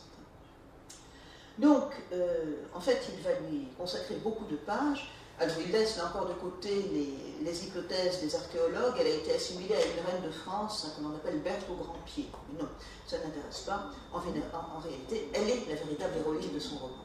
Et voilà comment il l'explique un petit peu plus loin. La vérité, c'est qu'elle demeure à jamais mystérieuse. Et c'est bien pour ça qu'elle est intéressante. Comme Melchisédek, elle est à jamais mystérieuse. Cette créature angélique, fluide, parvenue sans doute au pur délice de l'âme qui s'écoule en Dieu. Et avec cela, elle est si avenante, si serviable, qu'elle nous laisse l'illusion d'un salutaire geste, le mirage d'une bénédiction visible pour ceux qui la désirent. Alors là, regardez bien de près la photo. En effet, son bras droit est brisé à la hauteur du poignet, et sa main n'est plus. Mais cette main paraît exister encore, à l'état de reflet, d'ombre, quand on la cherche. Elle est très nettement formée par le renflement léger du sein qui simule la paume, par les plis du corsage qui dessinent distinctement les 4 doigts effilés et le pouce levé pour tracer le signe de la croix sur nous. Si vous regardez effectivement bien, vous vous rendez compte que là où le bras est cassé, si on regarde au-dessus du bras, on a l'impression de voir une grande main dans les plis du corsage. Quand il le dit, on ne remarque pas s'il ne le dit pas, mais si on regarde bien, effectivement, c'est vrai. Alors, je pense que c'est un hasard, en fait. C'est bien le corsage, ça n'est pas la main devait être détachée. Mais effectivement, on peut lire symboliquement une main dans les plis du corsage, donc de son bras droit, en face de la graffe qu'elle a qui prolonge le voile. Donc il en fait une sorte de figure de femme qui bénirait. Alors là, ce qui est un peu bizarre aussi, parce qu'en principe, seul le Christ bénit. Hein. Une figure féminine n'a pas à faire le geste de la bénédiction. Et voilà la conclusion. Quelle exquise préfiguratrice de la Benoîte Mère, donc elle est une préfigure de la Vierge. Elle annonce la Vierge. La Benoîte Mère, la bienheureuse Mère, c'est la Vierge. Quelle exquise préfiguratrice de la Benoîte Mère que cette gardienne royale du seuil, que cette souveraine invitant les égarés à entrer dans l'Église, à s'approcher de cette porte qu'elle garde et qui est elle-même un des symboles de son Fils, s'écria Durtal. Donc elle devient non seulement un symbole de la Vierge, mais aussi un symbole du Christ, puisqu'elle a la capacité de bénir comme le Christ avec sa main, justement, cette main symbolique. Je vais essayer de vous en montrer une autre, on la voit peut-être de plus près.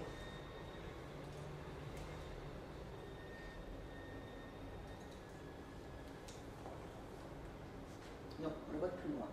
Et là, vous voyez Verlaine à nouveau, qui est pas son voisin, mais celui d'après, encore plus près de la porte. Donc vous voyez là, c'est esquissé en fait le sujet profond du livre, hein, qui est en fait l'histoire intérieure de Durtal, qui est bien sûr un double de Huysmans. Alors, il faut savoir aussi, et ce passage est étonnant de ce point de vue-là, que Huysmans était extrêmement misogyne.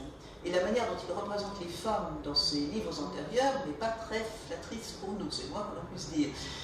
Dans les romans naturalistes, elles sont toutes épouvantables. Sont des prostituées, sont des personnages méchants, cyniques, etc. Dans Harbour, il n'y a quasiment pas de femmes, elles sont éliminées. Petit à petit, il va en quelque sorte s'apprivoiser. Et c'est simplement la figure de la Vierge qui deviendra justement une figure féminine, non seulement acceptable, mais familière et bénéfique. Et ça correspond évidemment à son itinéraire spirituel.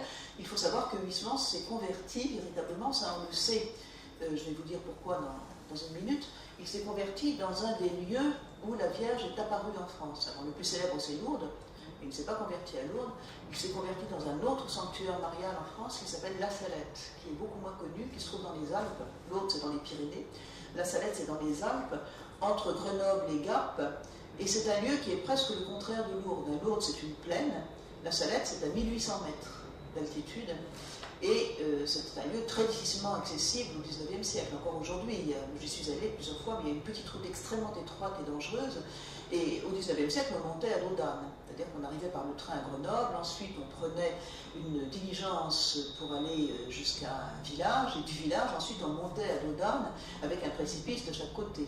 Et Huysmans raconte au début de la cathédrale, dans le premier chapitre, justement un pèlerinage qu'il a fait à la Salette en 1891, et on sait que c'est là qu'il a eu une sorte d'illumination, qu'il a senti une présence de la Vierge, et très paradoxalement, ce misogyne a été converti par justement une intervention de la Vierge.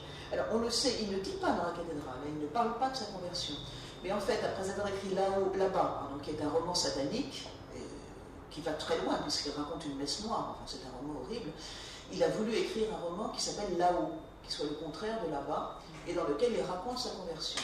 Donc, il l'a fait, et ensuite il n'a pas voulu publier ce livre, il a même voulu le détruire, parce qu'il était trop proche de sa vie réelle. Il ne voulait pas, en fait, le dévoiler au public. Et donc, il avait demandé qu'à sa mort, le manuscrit soit détruit. En fait, on sait que pour chaque livre, Huysmans avait plusieurs manuscrits. Et donc, il a subsisté un manuscrit de ce Là-haut, qui n'a pas été publié, jusque dans les années 60, où il a été redécouvert par un bibliophile qui a reconnu l'écriture de Huysmans chez un libraire, qui a trouvé un cahier manuscrit, qui a reconnu l'écriture de Huysmans, et c'est le manuscrit de Là-haut. Et donc ce bibliophile a publié ce manuscrit, et depuis ce moment-là, nous savons qu'il s'est converti à la Salette, puisque c'est le manuscrit autobiographique. Donc je passe maintenant à mon dernier point, c'est-à-dire l'épopée intérieure et la cathédrale apprivoisée. Alors dans le roman, Huysmans passe son temps à décrire la cathédrale, mais il y a aussi des passages plus intimes, si vous voulez, où on voit le personnage de Durtal, qui, à la différence de Huysmans, habite à Chartres. Il a loué un appartement à Chartres, il est installé là, et il va tous les jours dans la cathédrale. Donc non seulement il contemple la cathédrale, il l'explique, mais il voit aussi la piété dans la cathédrale. Il voit des vieilles femmes qui vont à la messe le matin très tôt avec les religieuses. Lui-même assiste à la messe. Alors, le lieu le plus sacré de la cathédrale de Chartres, c'est la crypte, où il y a une statue de la Vierge Noire qu'on appelle Notre-Dame de Sous-Terre, sous la terre, souterrain, qui est extrêmement ancienne, qui est une statue romane très très ancienne, et qui est vraiment le cœur de la piété à Chartres. Et donc les messes ont lieu dans la crypte, en sous-sol, autour de cette statue. Et il y a plusieurs passages du roman qui décrivent ces messes auxquelles assiste Durtal, qui sont des messes très recueillies et qui l'impressionnent beaucoup. Alors là, nous remontons maintenant dans la cathédrale, nous allons cette fois-ci au-delà du transept droit, où il y a une des choses les plus célèbres de la cathédrale, qui est Notre-Dame de la Belle Verrière, qui est un vitrail qui représente la Vierge à l'Enfant.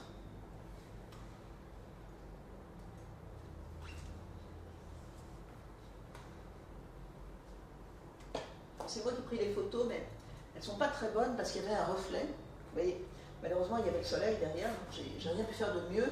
Mais vous voyez ce vitrail extrêmement célèbre, hein, par ses bleus.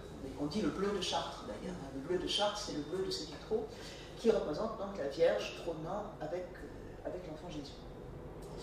Alors, il nous décrit maintenant ce vitrail. C'est une féerie de clarté aujourd'hui. Et le soleil de justice vient visiter sa mère, reprit-il, en allant voir à l'orée du chœur, ouvrant sur le transept du sud, le vitrail de Notre-Dame de la Belle Verrière, se détachant en bleu, sur un fond de grenat, de feuilles mortes, de cachou, de violets d'iris, de verre de reine Claude. Elle regardait avec sa moue triste et pensive, une moue refaite adroitement par un vitrier moderne. Effectivement, le vitrail avait été abîmé et le visage de la Vierge a été refait au XIXe siècle, ce dont on se rend compte tout de suite. Quand on sait ce que c'est qu'un vitrail médiéval n'a pas un visage comme ça. Et Durtal songeait qu'autrefois le peuple venait la prier, de même qu'il allait prier la Vierge du Pilier et Notre-Dame de Sous-Terre. Cette dévotion avait disparu. Il semblait que les gens de notre siècle voulussent une adjutrice plus saisissable, plus matérielle que cette mince et fragile image, à peine visible par les temps sombres. Néanmoins, quelques paysans avaient conservé l'habitude de s'agenouiller et de brûler un cierge devant elle. Et Durtal, qui aimait les vieilles madones abandonnées, se joignait à eux et l'invoquait à son tour. Alors, il y a deux choses à remarquer dans ce texte. Quand il parle du soleil de justice qui vient visiter sa mère, c'est d'abord une expression biblique dans le prophète Malachie, un des petits prophètes, Malachie 4.2, qui parle du sol justicier, le soleil de justice, et c'est une expression qui est reprise pour désigner le Christ. Dans les offices de Noël, juste avant Noël, très souvent, il est question du soleil de justice, justement, pour qualifier l'enfant qui naît, qui est le soleil de justice. Donc, vous avez l'expression symbolique, mais le soleil de justice, c'est aussi le soleil matériel, ce qui vient éclairer le vitrail pour qu'on le voie. Hein. Le vitrail est au sud et il faut qu'on ait le soleil pour, exactement comme là, sauf que le vitrail fait une tache sur la photo.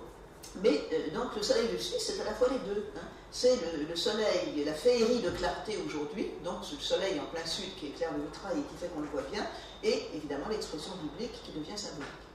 Vous remarquerez également la manière dont il décrit les couleurs. Il utilise exactement les mêmes expressions très concrètes qu'il utilisait lorsqu'il décrivait des tableaux impressionnistes. Vous savez que les impressionnistes ont cette particularité, non seulement de peindre en plein air, mais de mélanger les couleurs. Autrefois, on juxtaposait les couleurs. Les impressionnistes mélangent les couleurs. C'est une de leurs caractéristiques, de leur technique. Donc, ils obtiennent des couleurs extrêmement nuancées qui correspondent à des couleurs de la réalité beaucoup plus fines, si vous voulez, que les couleurs des peintres comme Delacroix, par exemple, des peintres historiques. Donc, le grenat, la feuille morte, le cachou, le violet d'iris, le vert de reine Claude, pour désigner la spécificité des couleurs utilisées dans les vitraux. Et effectivement, les maîtres verriers du Moyen-Âge savaient donner des nuances de couleurs que l'on ne sait plus faire. On ne sait plus faire des vitraux comme ils faisaient au Moyen-Âge. Il y avait une technique il y avait peut-être aussi des pigments naturels que l'on n'a plus, mais ils savaient atteindre des couleurs que les verriers modernes ne savent pas faire. Donc ça correspond à la fois à la volonté, si vous voulez, en quelque sorte d'assimiler le vitrail à un tableau impressionniste, mais aussi de faire allusion à la technique de ces vitraux anciens. Alors il va y avoir ensuite un processus, au fur et à mesure que nous avançons dans le roman, ici nous sommes au dernier chapitre, qui fait que les différents éléments de la cathédrale qu'il a décrits les uns après les autres, donc de manière analytique, le détail, vont former maintenant une synthèse et il va contempler la cathédrale dans son ensemble. telle qu'on la voit quand on entre et qu'on a la totalité de la cathédrale, avec à la fois ses vitraux, ses colonnes, le chœur au fond, etc.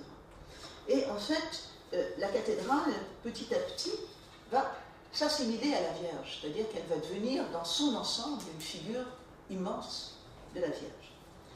Donc, je vous lis ce passage. Il admirait, sans même chercher à l'analyser, l'étonnante Église. Vous voyez, on passe de l'analyse à la synthèse.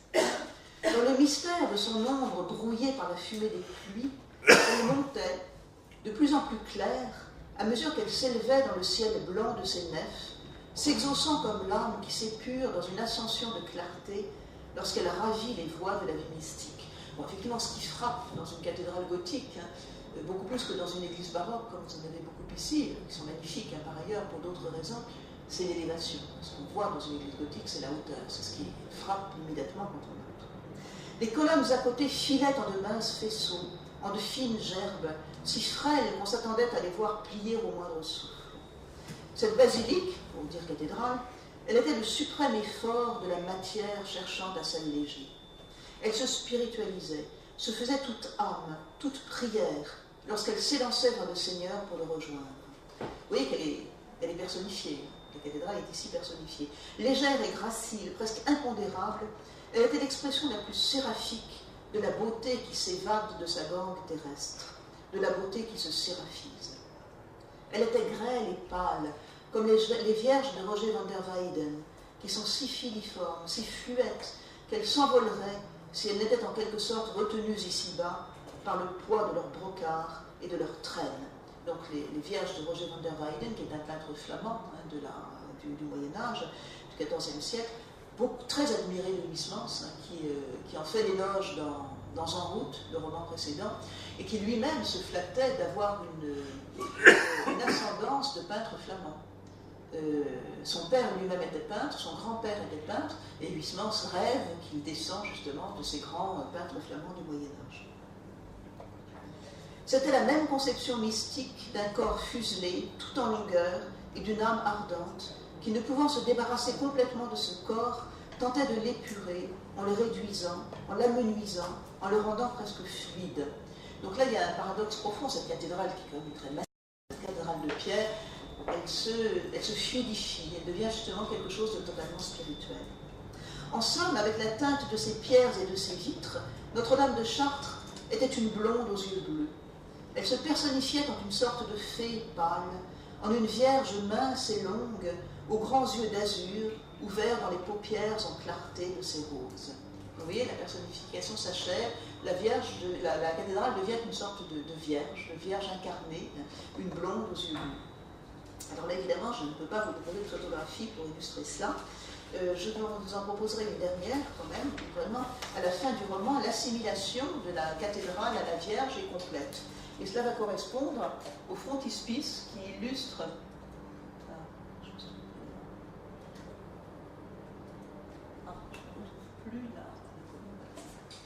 au frontispice qui illustre l'édition originale de la cathédrale.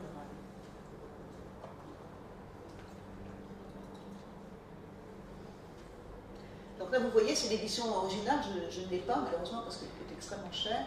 Et je vais vous expliquer à qui appartient la main là, qui tient l'édition.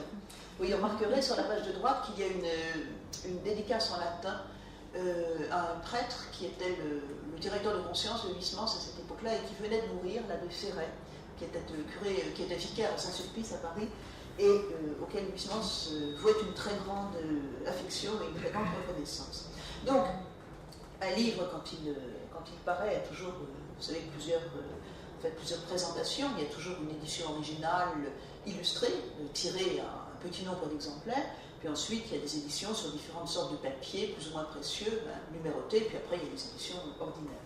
Donc, pour l'édition originale la plus chère, celle tirée sur un très beau papier japonais, Huysmans avait demandé un frontispice à le frontispice, c'est donc l'image qui est tête du volume, à un ami à lui, qui était à la fois dessinateur, sculpteur, inventeur de formes très bizarres et très belles d'ailleurs. C'était quelqu'un qui était très influencé par ce qu'on appelle le japonisme, la découverte de l'art japonais, Et donc il faisait venir du Japon des papiers très spéciaux, des papiers japonais très particuliers. Et il faisait avec ces papiers des œuvres d'art, des dessins. Il utilisait aussi le plâtre comme support. Et il faisait des sortes de sculptures sur un support très léger de plâtre. Il n'est pas très connu malheureusement, il s'appelle Pierre Roche, c'est son nom d'artiste, Pierre Roche comme une roche. Et en fait, il a également cette autre célébrité d'être le père d'un autre écrivain français qui s'appelle Louis Massignon. Louis Massignon, qui n'est pas connu comme écrivain, mais qui était un orientaliste tout à fait célèbre, et qui a écrit des ouvrages très intéressants sur l'islam. Donc Pierre Roche est de la génération de Huysmans, et il fait partie de ces artistes que Huysmans avait invité, lorsqu'il était dans cette maison, à côté de l'abbaye de Ligugé, à venir lui rendre visite et travailler auprès de lui. Et c'est pour ça qu'il lui a demandé de faire ce frontispice. Et on voit à ce frontispice que Pierre Roche a parfaitement compris le sens du roman, puisque vous voyez qu'il représente la Vierge qui occupe toute la hauteur de la cathédrale, avec justement un certain nombre de symboles. En même temps, c'est tout à fait de l'art 1900. Le roman a apparu en 1898, on est tout à fait dans l'art 1900, l'art déco. Et vous voyez donc cette Vierge qui s'étire complètement, qui prend la forme d'une colonne, qui rappelle en même temps les colonnes de l'extérieur, et en particulier celle que Huysmans a vue là-dedans. Elle a des nattes, vous voyez, des très longues nattes de celle de l'Ourge, c'est une sorte de composé des différents éléments de la cathédrale. Elle est représentée au-dessus de ce qu'on appelle le labyrinthe, sur le pavement de la cathédrale de Chartres. Il y a une figuration géométrique qu'on appelle le labyrinthe. Ça existe dans plusieurs cathédrales de France. En fait, on ne sait pas très bien ce que signifiaient ces cathédrales, ces labyrinthes, pardon. On pense que c'était une sorte d'itinéraire symbolique qui symbolisait en fait le trajet des croisés vers les croisades. Mais bon, c'est pas absolument certain. En même temps, il y a des éléments de couleur. Vous voyez les trois fleurs qui représentent la Trinité, qui sont à ses pieds, et puis l'étoile bleue qu'elle a sur la poitrine, et la colombe au-dessus de sa tête. Donc il y a aussi un symbolisme trinitaire au-dessus de ce personnage. Donc en fait, l'assimilation de la Vierge et de la cathédrale, bon, la cathédrale s'appelle Notre-Dame de Chartres, c'est une cathédrale dédiée à la Vierge. Vous avez des cathédrales qui sont dédiées à des saints, mais là en l'occurrence c'est bien Notre-Dame de Chartres, donc elle porte le nom de la Vierge, et elle s'assimile complètement à la Vierge. Donc je vous lis maintenant un passage, c'est la fin du roman en fait, c'est la dernière page de la cathédrale, et voilà comment se termine donc cette méditation sur la cathédrale de Chartres. Au fait, reprit-il après un moment de réflexion, on la voit dans le sens exact du mot, ou du moins l'on peut s'imaginer la voir, donc la Vierge. S'il est un endroit où je me représente son visage, son attitude, son portrait, en un mot, c'est à Chartres. Ça c'est une vieille idée du Moyen-Âge. À quoi ressemblait la Sainte Vierge? Bon. On a un portrait d'elle, paraît-il, par Saint-Luc. Toutes les images anciennes de la Vierge, les icônes sont censées reproduire le portrait qu'avait fait de la Vierge Saint-Luc. Mais ensuite, au Moyen-Âge, on s'est dit, bon, on a des images du Christ, on a le Saint-Suaire de Turin, on a des images du Christ. Donc vraisemblablement, le Christ ressemblait à sa mère. Donc on peut tirer le visage de sa mère. Alors là, autre représentation. Alors voilà comment il continue. Aux voyantes, la Madone est apparue, empruntant justement la seule forme qui pouvait les séduire, de même qu'elle se montra, sous un modèle de joliesse fade, le seul qu'elle pouvait comprendre, à Mélanie de la Salette et à Bernadette de Lourdes. Je ne sais pas si vous avez dans l'esprit l'image de la Vierge de Lourdes, on la voit évidemment dans toutes les églises de France. Elle est représentée, c'est une statue en plâtre, avec une robe blanche et une ceinture bleue. Bon, ce n'est pas une grande œuvre d'art, c'est, comme dirait Claudel, une statue fabriquée dans un moule à saucisse. C'est-à-dire que c'est une statue standard, qui représente malheureusement l'art du XIXe siècle dans ce qu'il y a de pire, et évidemment détestée de Huysmans. Ce n'est pas une vierge de Van der Weyden, on est loin. Donc en fait, voilà ce qu'il dit, les petites voyantes, les petites filles à qui apparaissait la Vierge, que ce soit Sainte Bernadette à Lourdes ou Mélanie à la Salette, puisqu'elle s'appelait Mélanie, les paysannes, elles la voient comme elle se représente une belle dame. Donc c'est avec des yeux de paysanne et c'est de l'art pour paysans. Alors Huysmans, lui, n'est pas très sensible à cette forme d'art-là. Eh bien moi, qui ne suis point un visionnaire et qui dois avoir recours à mon imagination pour me la figurer, il me semble que je l'aperçois, donc la Vierge, dans les contours, dans l'expression même de la cathédrale. Les traits sont un peu brouillés dans le pâle éblouissement de la grande rose qui flamboie derrière sa tête, la grande rose qui est dans la façade. Tel qu'un nimbe, Elle sourit, et ses yeux tout en lumière ont l'incomparable éclat de ces clairs saphirs qui éclairent l'entrée de la nef, donc les vitraux bien sûr. Son corps fluide s'effuse en une robe candide de flammes, rayée de cannelures, côtelée, ainsi que la jupe de la fausse Berthe, c'est-à-dire la jolie statue. Son visage a une blancheur qui se nacre, et la chevelure, comme tissée par un rouet de soleil, vole en des fils d'or. Elle est l'épouse du cantique, pulcra aut luna, electa aut sol. La basilique où elle réside et qui se confond avec elle l'illumine de ses grâces. Les gemmes des verrières chantent ses vertus. Les colonnes minces et frêles qui s'élancent d'un jet, des dalles jusqu'au comble, décèlent ses aspirations et ses désirs. Le pavé raconte son humilité. Les voûtes qui se réunissent de même qu'un dais au-dessus d'elle narrent sa charité. Les pierres et les vitres répètent ses antiennes.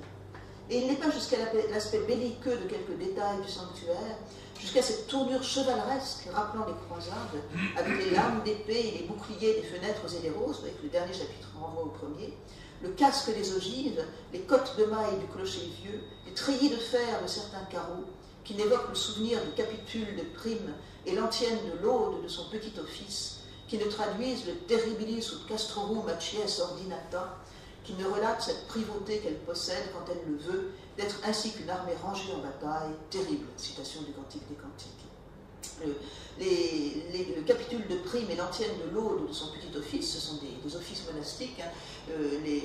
Les textes consacrés à la Vierge ont été rassemblés dans un petit livre qui s'appelle Le Petit Office de la Sainte Vierge, qui a été pratiqué non seulement par les moines, mais aussi par les fidèles. Je pense que ça existe partout en Europe, hein. C'est un office latin de toute façon, hein, et le titre est en français. Et Huysmans lisait ce petit office tous les jours, donc il connaissait parfaitement les textes du Petit Office. Mais elle ne le veut pas souvent ici, je crois, donc être représentée en guerrière. Aussi cette cathédrale est-elle surtout le reflet de son inépuisable mansuétude, l'écho de son impartible gloire. Et comme très souvent chez Huysmans, le roman se termine sur une note humoristique. Là, on est dans la gloire, on est dans le sublime absolu. Et voilà qu'intervient un personnage dont je ne vous ai pas parlé, qui est la bonne du curé, donc celle qui fait la cuisine pour tout ce petit monde, et qui fait très bien la cuisine. C'est pas du tout comme dans un rouleau, c'est pas les gargotes de Paris. Et voilà comment elle termine le roman, c'est la dernière phrase. « Ah, vous, il vous sera beaucoup pardonné parce que vous l'aurez beaucoup aimé », s'écria Madame Bavois. Ça se termine là-dessus. Donc vous voyez que le roman n'a pas perdu ses droits, les personnages sont là, et la Vierge devient le personnage principal du roman. On comprend que c'est elle l'héroïne du roman, hein, et que c'est elle qui en fait joue le rôle principal justement dans ce roman. Donc il est clair en fait que ce roman est bien un roman autobiographique, caché derrière tout l'appareil du symbolisme. C'est un roman didactique, et d'ailleurs à tel point didactique que dans cette édition, qui est celle dont je me servais avant d'avoir fait la précédente, bien c'est celle dont je me sers toujours parce que j'en ai l'habitude, donc c'est donc une édition Plomb, éditée chez l'éditeur qui s'appelle Plomb PLON, ce n'est pas le même nom que l'abbé Plomb, et qui a été réédité à de très nombreuses reprises. C'est un roman qui a été beaucoup lu hein, entre les deux guerres, entre la guerre de 14 et la guerre de 40. Et là, c'est l'édition 1925, et cette édition 1925 est pourvue d'un index qui n'est pas un index des noms propres, comme celui que je fais ici, mais qui est un index des endroits de la cathédrale. Donc ça peut être utilisé comme un guide touristique. Et ça avait cette fonction. La librairie Plomb s'est dit, comme il commençait à y avoir des touristes, que ce livre pouvait être vendu comme un guide touristique. Donc si vous cherchez le portail royal, de telle statue, vous trouvez dans l'index. Et malheureusement, Gallimard n'a pas voulu le reproduire parce que ça faisait trop de pages et ils ont laissé tomber cet index. À mon avis, très dommage.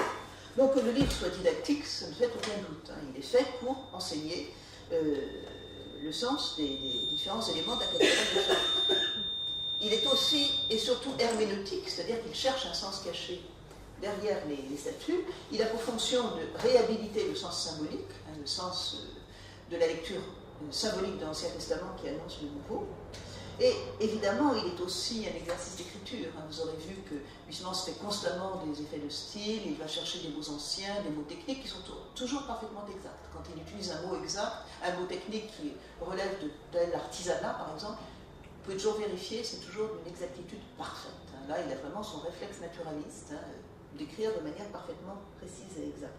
Bon, c'est évidemment un exercice de style. Vous avez aussi de très beaux passages poétiques. Vous avez par exemple un passage où il décrit la cathédrale de Chartres aux différentes heures de la journée, qui fait tout à fait penser à la série de Monet, sur la cathédrale de Rouen. La cathédrale de Rouen, à différentes heures du jour, il y a diverses saisons. Donc là, il essaie d'imiter, c'est postérieur à la cathédrale de Rouen, il a pu voir les tableaux de Monet, il essaie d'imiter la manière picturale de Monet et de la rendre par l'écriture. Donc, en fait, c'est un livre très riche, un peu rébarbatif, un peu long, je le reconnais, Huysmans lui-même le reconnaissait, enfin il n'a pas eu le temps d'alléger certains chapitres, les derniers chapitres sont des sortes d'énumérations de symboles un peu fastidieux, il faut bien reconnaître, mais dans l'ensemble c'est quand même un très beau livre, très fidèle à son original, très instructif, et en même temps c'est un livre émouvant, qui est une sorte d'hymne à la Vierge. Dans l'introduction que j'ai faite à cette édition, j'ai beaucoup utilisé la correspondance de Huysmans, c'est beaucoup de correspondances inédites, où il décrit, où il dit pourquoi il a voulu faire ce livre et ce qu'il en attend. Il dit d'ailleurs que ce livre s'adresse moins aux catholiques qu'à ceux qui cherchent, ce qui prouve bien que c'est son propre itinéraire qu'il essaie de transmettre à ses lecteurs. Dernière petite chose, à la fois significative et paradoxale, le livre a failli être condamné par la condamnation de l'Index. La condamnation de l'Index n'existe plus, c'était une congrégation au Vatican qui avait pour office de lire tout ce qui paraissait, enfin pas tout ce qui paraissait, mais de lire les livres qu'on lui indiquait et éventuellement de condamner des livres qui n'auraient pas été parfaitement orthodoxes, conformes à la doctrine catholique. Alors, a priori, un livre qui décrit la cathédrale de Chartres, on se demande vraiment dans quelle mesure il pourrait ne pas plaire à la congrégation de l'Index. En fait, c'est surtout une histoire de jalousie. Il y a un chapitre dans lequel Huysmans décrit l'intronisation d'un nouvel évêque à Chartres. Et alors là, il déchaîne son ironie, il décrit le clergé de Chartres de manière complètement ironique et ridicule, il décrit le cortège également de manière complètement ironique, et là, le clergé de l'époque n'avait pas beaucoup d'humour, et le clergé de Chartres était complètement offusqué par cette description. Il n'a pas été très content qu'un Parisien se mette de décrire la cathédrale, il pensait que c'était aux gens de Chartres de le faire, cette espèce de jalousie entre la province et Paris, et donc il y a quelqu'un qui a dénoncé le livre à la congrégation de l'Index, avec des relais bien sûr, et donc il a vraiment failli qu'il y ait des interventions très haut placées, et le pape de l'époque, Léon XIII, qui était un homme cultivé, et qui a décidé d'annuler la condamnation. Un des paradoxes du livre, que justement, cette condamnation est peu abordée. Donc j'ai utilisé beaucoup de correspondances qui indiquent l'intention de Huysmans, et on voit bien que c'est une intention spirituelle. J'ai mis le glossaire, j'ai mis tout un historique aussi sur la notion de symbole et sur cette histoire de condamnation de l'Index. Et enfin, là c'est Gallimard qui l'a fait, ce n'est pas moi qui ai choisi de le faire, ils ont reproduit des illustrations, vous voyez, en tête et en queue de chapitre, des gravures, qui sont les illustrations d'une des éditions de Huysmans de la cathédrale, il y en a eu beaucoup, par un graveur assez célèbre qui s'appelle Charles Jouas, et qui sont effectivement tout à fait réussies, même si elles sont bien postérieures à l'écriture de Roland. Je vous remercie. Merci madame.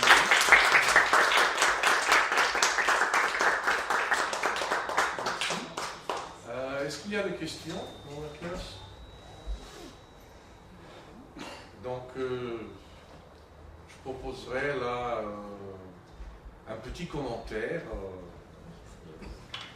Et c'est que vous nous avez vraiment convaincu que Huysmans n'était nullement misogyne, étant donné que quelqu'un qui s'est converti à la Salette ne peut pas l'être. Ce qui est très beau surtout, si on a bien compris, donc c'est qu'il s'agit d'une mise en abîme, d'un roman dans la cathédrale elle-même qui symbolise la Vierge. Donc il y a tant de commencements de romans, tant d'histoires qui n'ont pas depuis 700 ans été dites. Par exemple celle de la femme au bras cassé, qui est à l'extérieur de lui. Pour lui c'est lui clos. Donc, qui nous rappelle la Vierge, et puis l'histoire de Melchizedek, l'histoire d'Abraham qui tourne la tête. Tout cela, c'est vraiment le caractère génial de Huysmans de s'en apercevoir de ce qui a été intégré dans le récit que raconte la cathédrale et qui se joint, je pense, dans les symboles ultimes que Huysmans a reconnus à la Salette, c'est la Vierge Marie. Mais moi, je pensais un peu aussi au parallèle avec Claudel, parce que ce mélange de haut et bas, Jérusalem céleste, que je te vois être comme un nain, si j'ai bien compris, et puis ce qui lui apparaissait, les vitraux qui lui apparaissaient, qui étaient foncés des sales depuis la poussière, etc., des siècles, que la Vierge Marie est un peu bronzée, donc tout cela, c'est le mélange du haut et du bas, étant donné la côte des ananas, ce problème de nourriture qu'il voyait là-dedans, qu'il associait, qu'il associait la cathédrale, le récit de la cathédrale, le petit récit de la cathédrale que vous avez énuméré, qu'il associait à ces problèmes de l'estomac, etc. Ça me rappelle parfois Claudel. Bon, je cite Vierge Marie, je t'adore, je te loue dans les bougies des 5 sous. C'est cet esprit qui s'élance, qui se saisit des détails pour aller à l'abstrait, descendre au concret, etc. Sinon, c'est très beau, hein, donc j'étais impressionné. Il y a de votre conférence et de cette beauté que vous avez eu du bonheur à nous exposer qui se cache dans les dénotations qui impliquent une telle cathédrale. Merci. J'ajoute une toute petite chose. Je vais vous dire, je vais vous dire qui tenait ce livre. En fait, je ne suis pas allée le voir à la Bibliothèque nationale. Je l'ai vu chez Madame Massignon, qui est donc là. Elle est décédée il n'y a pas très longtemps. Elle était la belle-fille de Louis Massignon. Et elle avait bien sûr, c'est chez elle que j'ai vu des œuvres de Pierre Roche, que j'ai vu ces œuvres de petit format, mais absolument superbes de Pierre Roche. C'est sa main. C'est sa main qui tient la... Oui, c'est la main de Madame Massignon, donc, qui tenait le livre pour que je puisse le photographier. À propos de Claudel, vous avez tout à fait raison. D'abord, la cathédrale a été beaucoup lue, et Claudel a lu la cathédrale, et il le dit. Hein. Toute une génération d'écrivains a lu ce livre et s'en est inspiré, et le symbolisme de Claudel vient pour une grande part, effectivement, de la cathédrale. Par ailleurs, il y a un autre lien entre Claudel et Huysmans, ce qui est un lien qui correspond à la manière d'écrire d'écrivains de cette génération. Claudel est plus jeune que Huysmans, hein, il a 20 ans de moins que Huysmans. C'est justement le mélange du style sublime et du style bas. D'ailleurs, qu'ils passent leur temps à passer de l'un à l'autre. C'est très clair chez Claudel, c'est très clair chez Huysmans, c'est très clair chez Léon Bloy. Ce n'est pas du tout la manière d'écrire des positivistes qui, eux, s'en tiennent au style bas et au style moyen, qui ne vont jamais dans le style sublime. Ou alors d'autres contemporains, les parnassiens. Les poètes parnassiens, eux, ils sont tout le temps dans le sublime, ils ne descendent jamais dans le style bas. Donc là, il y a une volonté chez ces écrivains-là de passer constamment d'un extrême à l'autre et de n'être pratiquement jamais dans ce qu'on appelle le style moyen, c'est-à-dire le style classique. D'ailleurs, ils détestent tous le classicisme, hein, que ce soit Huysmans, que ce soit Claudel, que ce soit Bloy, ils sont extrêmement sévères à l'égard du XVIIe siècle et du classicisme français. L'exaltation du Moyen-Âge est une manière justement de contredire le classicisme. Et ça, c'est un point très, très commun de tous ces écrivains. D'où également cette langue compliquée. Le classicisme prône une langue claire, immédiatement compréhensible, rationnelle. Là, on est aux antipodes de cela. On est dans une langue compliquée, tarabiscotée, qui va chercher des mots difficiles. Enfin, c'est ce qu'on leur reproche en général, qui demande un beaucoup plus grand effort de lecture, évidemment, que les écrivains classiques. Bon, merci.